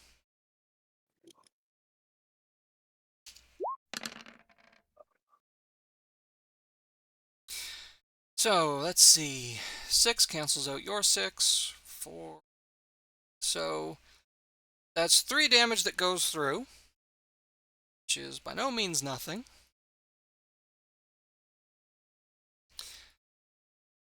But yeah, you notice that immediately upon striking at this thing, that its form does resist you, but there's something weird about it. It's like it's not a fully corporeal creature in some way. It could just be that your weapon is passing between the feathers. You're not sure. That's why you're having such a hard time sticking damage on this guy.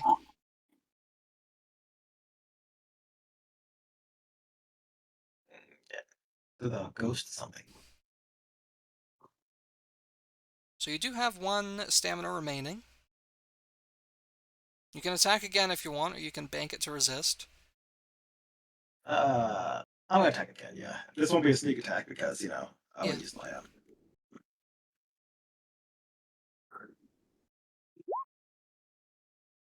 Ooh.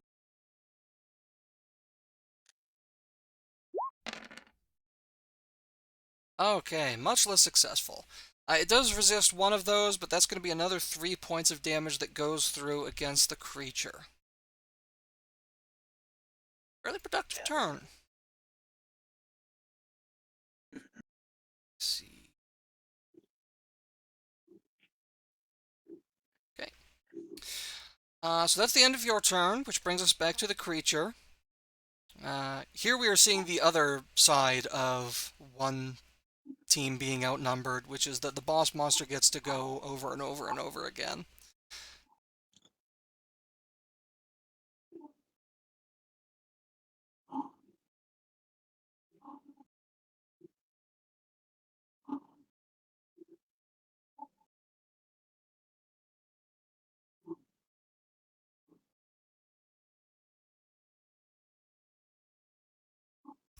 So, the first thing that the creature is going to do is disappear for a split second, and then teleports behind you, nothing personnel, kid. Whoa, motion do. This has hate the it when Shadow effect does of inverting the battlefield, meaning that poor dead Durgle who doesn't actually exist, is mid-range, and all of you are now at close range. Also, some of the damage that you just did appears to have been undone. Maybe not all of it.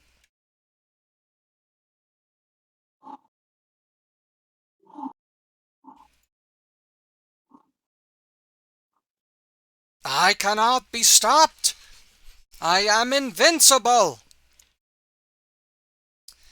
And then the creature will attack. Attack, attack, attack.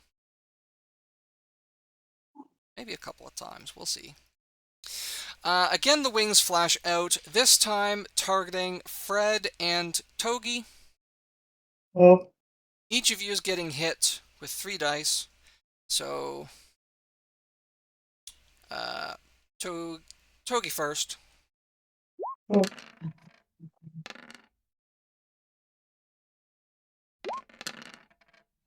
And Fred second. So that's 4 damage coming at Togi, 3 damage coming at Fred. And I use my armor. Fred, you can use your helmet if you want, and that will negate that explosion, although it doesn't have any actual effect in this case, because the explosion was a... yeah. Togi's resist, so 2 unfortunately doesn't cancel anything, but the 4 does cancel 1 damage. So that's 3 damage that goes through the Togi, 3 damage on Fred. Ow.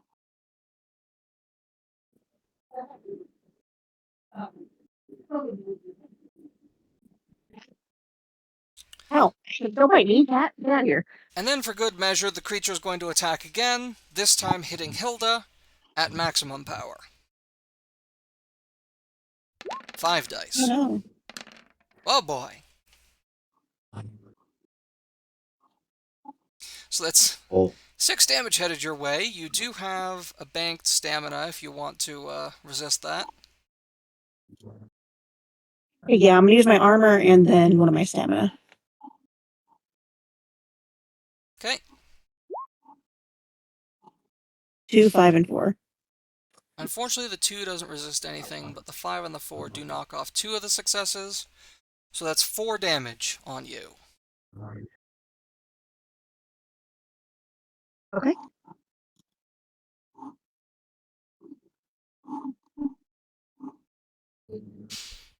And that is the end of the creature's turn. So, we're way off center on camera here. Fix that. There we go. Let's get right in there. Better. Yeah. Hilda, you're the only one who hasn't taken a turn on the player team, so you're up. Stamina Hey, refills. I have a question.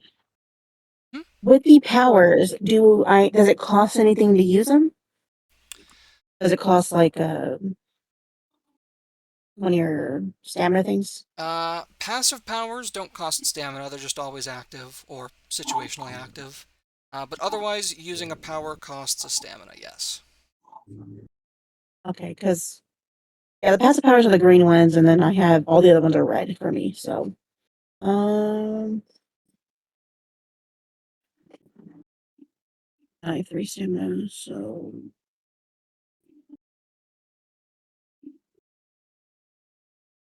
I'm gonna use Scissor Strike. Okay. When you attack only one opponent instead of multiple opponents, the opponent takes +1 die of damage. Yeah, so that's a modifier that gets applied to Dual Strike. Dual Strike doesn't cost any energy, but if you apply Scissor Strike to it for 1 energy, then yeah. So that would be 3 dice of damage against the target, +1 for Scissor Strike. So we're looking at 4. Okay. Am I attacking with my club too with that, or no? Yeah, Or is that just my axe? that's dual wielding. So it's axe and club. Okay. I'm gonna use one more stamina then, and I'm gonna use another dual wielding thing, and I'm going to use combat momentum, and that's gonna be another +1 die.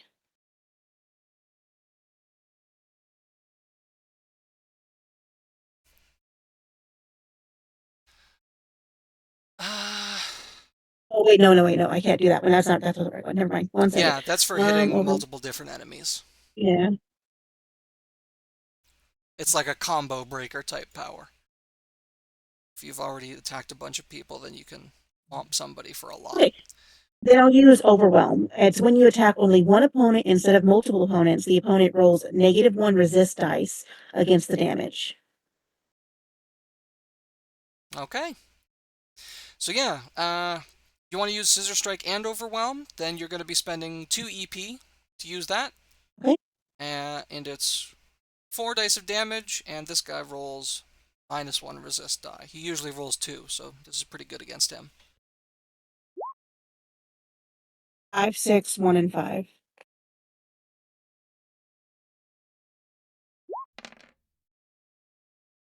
Oh, and that guy rolled a 1. So yeah, your 6 explodes. You can roll 1 more. Okay. Okay. 4. So, a total of 4 successes. And that guy resists nothing. So that's 4 damage. Okay. And you've got 2 stamina remaining. Okay, let me see. I can just attack again, so. You can. You can do the same thing again for another 4 dice. Yeah, I'll do the exact same thing again. Okay.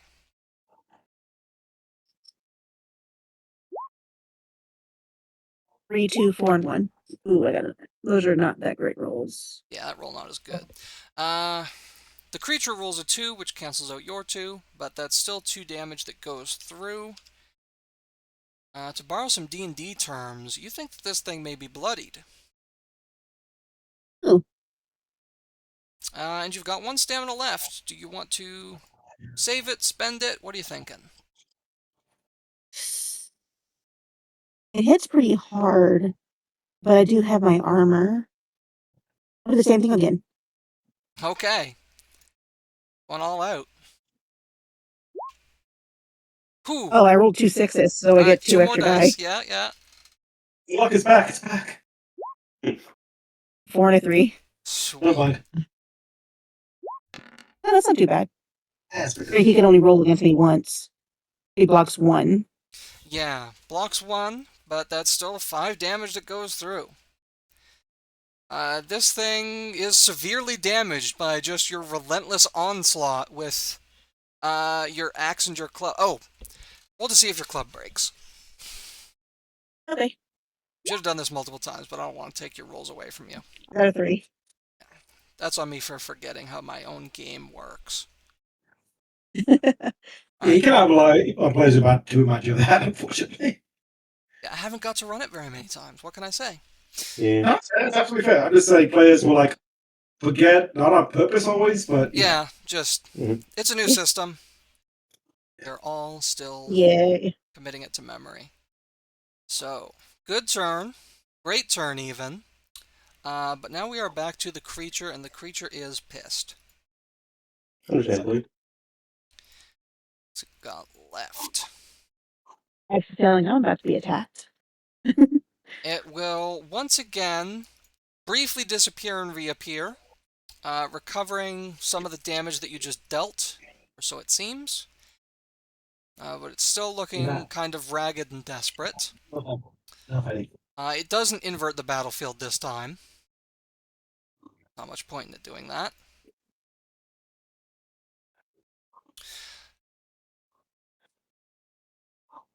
Yeah, and it's just going to go absolutely ham on Hilda. Because you're John Ham. scary.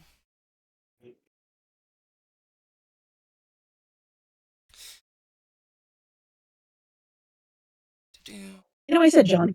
I don't know who that is. Oh, okay. Alright. That's 6 damage coming at you. Your armor gives you 2 resist dice. Oof! Ooh, No, it doesn't. bad rolls. Alright, so that's 6 Sorry? damage.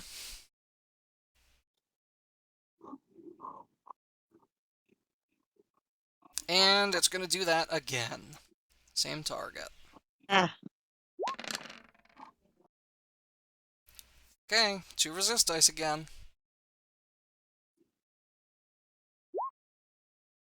yeah, I'm down. Yeah, you block one of those, but that's still 4. You were at 2, so that's 0 HP for poor Hilda. Down she goes. Looking a bit dicey, a bit slice and dicey. Hopefully we'll level up after this.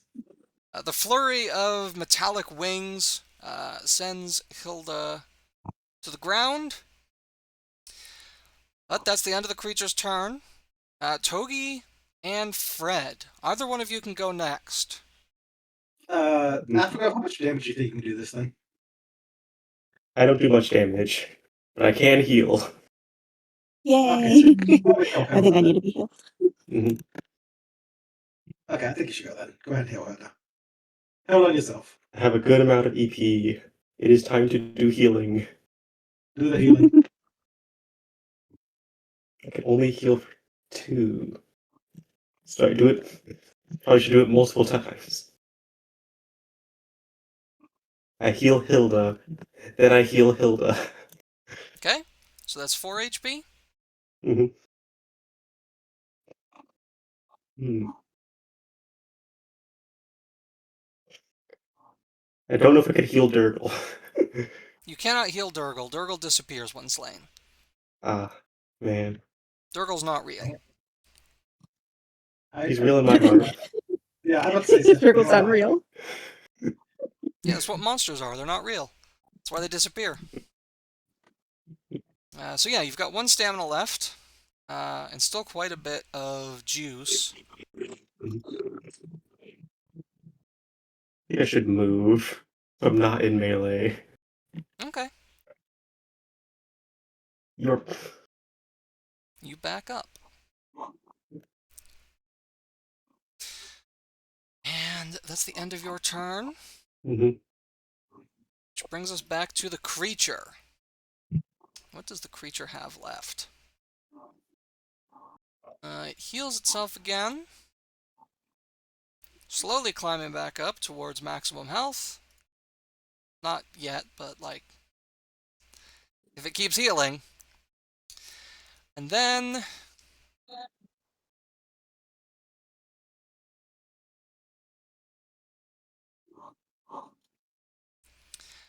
it is going to rise up on... It's been like crawling around on its wings, you know? All creepy like. Yeah. But it is going to rise up on its 2 legs, showing off its metallic talons, and then glow brightly with light. Declare, I will lay waste to all of you! And fire lasers at all 3 of you. Oh. I'm going to have my shot. Oh, you will. So we're just going to work from the inside out as we are positioned on the field. So, Hilda. Oop. Shit. Cancel. There we go. Oh, God.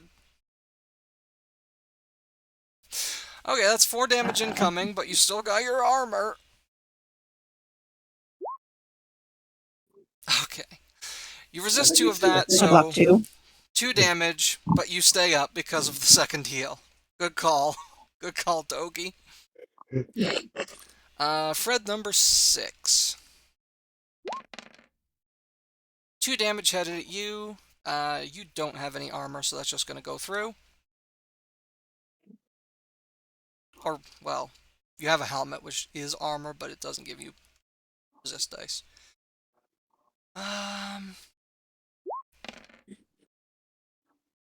And 2 dice of damage headed at Togi.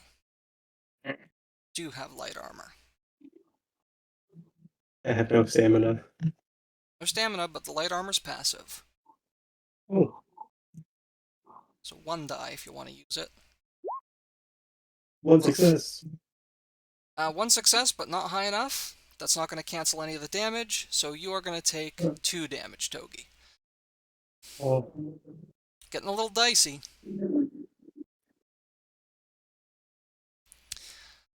That passes back to the players. Fred or Hilda, either of you can go now. Can I go, Fred, in case I get downed? You know what? Yeah, go ahead. You would have a lot of damage. Okay, so I'm gonna do the exact same thing I did last round, just 4 and 4 and 4. Okay. So roll your 4 damage from your dual strike. 4 dice. Okay. Okay, and this guy's gonna... Oh, also, I missed how much damage I took. How much damage I take? that was 2 damage on you, Fred. The enemy So resists they block 1. 1 damage. So All right, that's 1 3. more. Oh, hold on. I rolled a 6. Hold on. Roll to see if your club breaks. I remembered now. Just 1 die. That club Oh, it broke. breaks. So if you want to do this same attack, you would have to swap in another weapon. Although your weapon master power does let you do that and attack with the weapon at the same time. Then yeah, I'll just do the quick draw function, which is still roll 4, correct? I think. Quick draw is just 2 dice. But it gives you a free swap, so that's the use of it. Okay. Does this last one I did count with the 1, 5, 6, and 3? Unless your club breaks, we will still count that for your final attack if you choose to make it. So, roll 2, and then we'll see if the club survives or not. Oh, do I still use the other 2 ones? The Overwhelm and the Citrus Strike for that one? No, those can't apply to this power. Okay. So I'll roll the 2. 2, 1 Oh, more. and then an extra 1. The 6s make a final return. Oh, the club broke. The club broke. Oh, okay. Well, all 3 damage goes For through. the That's last the one. good thing. You have 1 stamina left. If you want, you can use Quick Draw again to pull out another club and roll with another 2 damage. I'll just use a single one, and then I'll just put the other powers to it. Alternatively, The Overwhelm and the Scissor. there is one other option.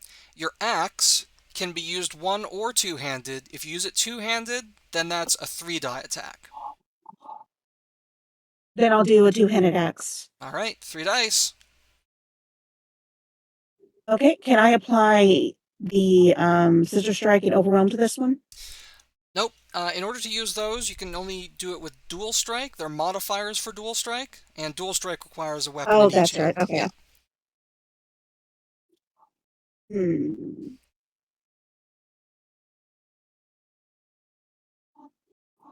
But if I use it, okay, no, okay, I'll use 3. Okay, 2, 2, and 4. Okay. And this guy's resist dice. 5 and a 4, which means that only 1 damage goes through. Guess how much HP the creature had. 1. How much? Oh. With a final 2-handed swing of your axe, you strike the creature square through the center of mass, which is weird because you were aiming at the head. The creature flickers and disappears. But your axe is all of a sudden releasing sparks, and when you look a little bit closer, you see that you appear to have cloven into a small baseball-sized metallic sphere, which was apparently the actual core of the creature. It was just a hologram. But you killed it! Killed the hologram! No technology in our fantasy. That's gonna be loot the spear. Yeah, what else left of it? This is now. This is not sci-fi. It's a little bit sci-fi. Congratulations. I just want jetpack.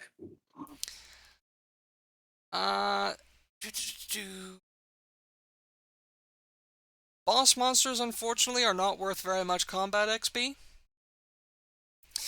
It's a level 8 creature, minus the number of characters, which is 3, so that's 5 XP.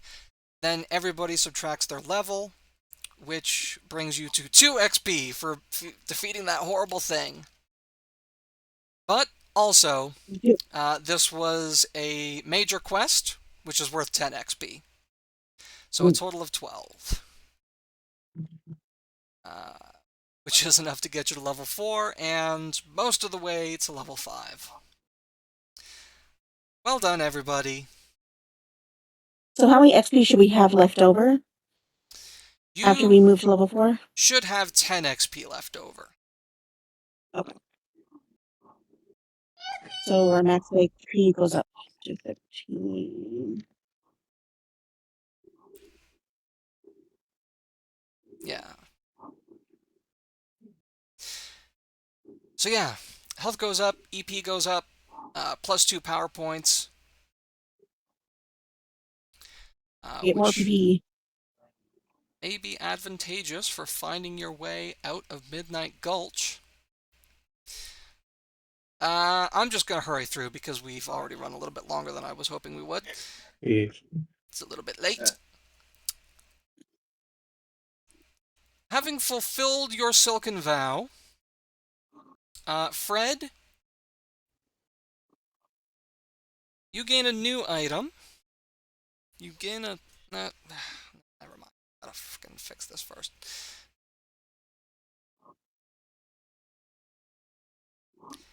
There we go. And now, show it to everybody. Yeah. Silken Gratitude. A soft white bracer worn on the arm, the symbol of a silken vow fulfilled. When you are attacked by an enemy, you can activate the bracer to gain +4 resist dice against the attack as the silk expands to deflect the blow. If the opponent was wielding a weapon and you fully resist the damage or effect, you grab the weapon away from them, if you have room to carry it, or else it drops to the ground at your feet. After you activate Silken Gratitude, you gotta rest to use it again. Also, it gives you +2 to any roll made to interact with an ogre, because they know what this thing is, and it means that you are a friend to at least one ogre. So yeah, you still have a band on your wrist, but it's no longer going to cut your hand off. Instead, it's a cool item.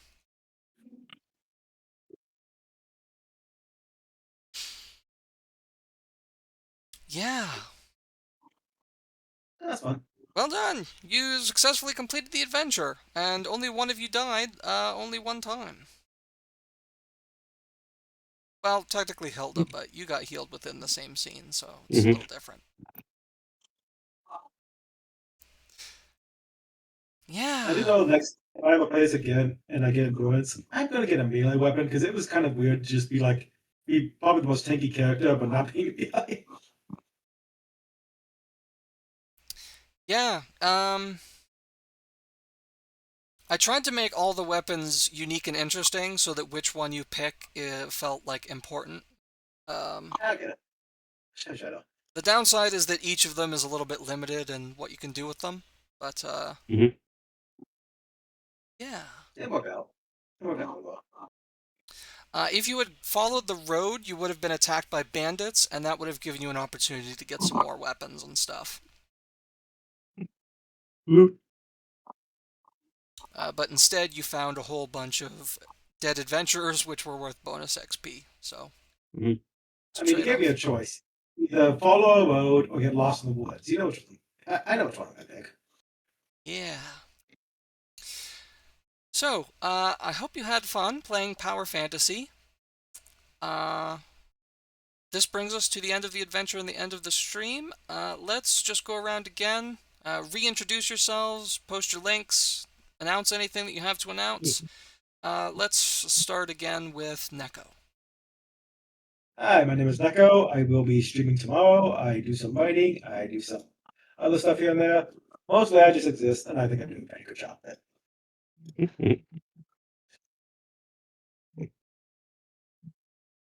All right. Aftergrove. Hello, I'm Aftergrove. I'm not a streamer, but I do art and I have commissions. Yeah. There's links. Don't have much going on for the moment. And Mary Berry. Hi, my name is Mary Berry. I do stream and I also do art. I do have commissions open. Give me 2 seconds. Let me get my links because I was not prepared.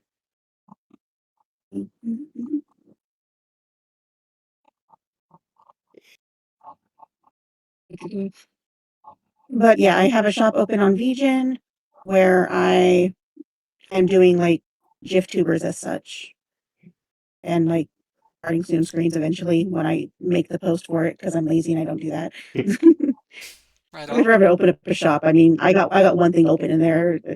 That's miraculous. Yeah, I got like 5 different art And styles I here, plan on doing commissions in. Yeah. I do also want to point out the lovely art that we have on screen right now. Not the stupid shit that I drew. Just okay. Mary Berry drew hers and Necromancer's little avatars that they're currently using on the bottom of the screen. Aftergrove, you drew your own. They're all awesome and lovely and perfect, and my precious children. Thank you. And also, just once more, a shout out to Lottie Sweets, who drew the Power Fantasy logo that we used to march across the trackless forest and get lost in a swamp at the bottom of a gulch. Mhm. Yeah, because Gingy's just as like, we okay, should. thanks, you helped me out, bye. And then just retreated into her lair and closed the door. You just have to find your own way out.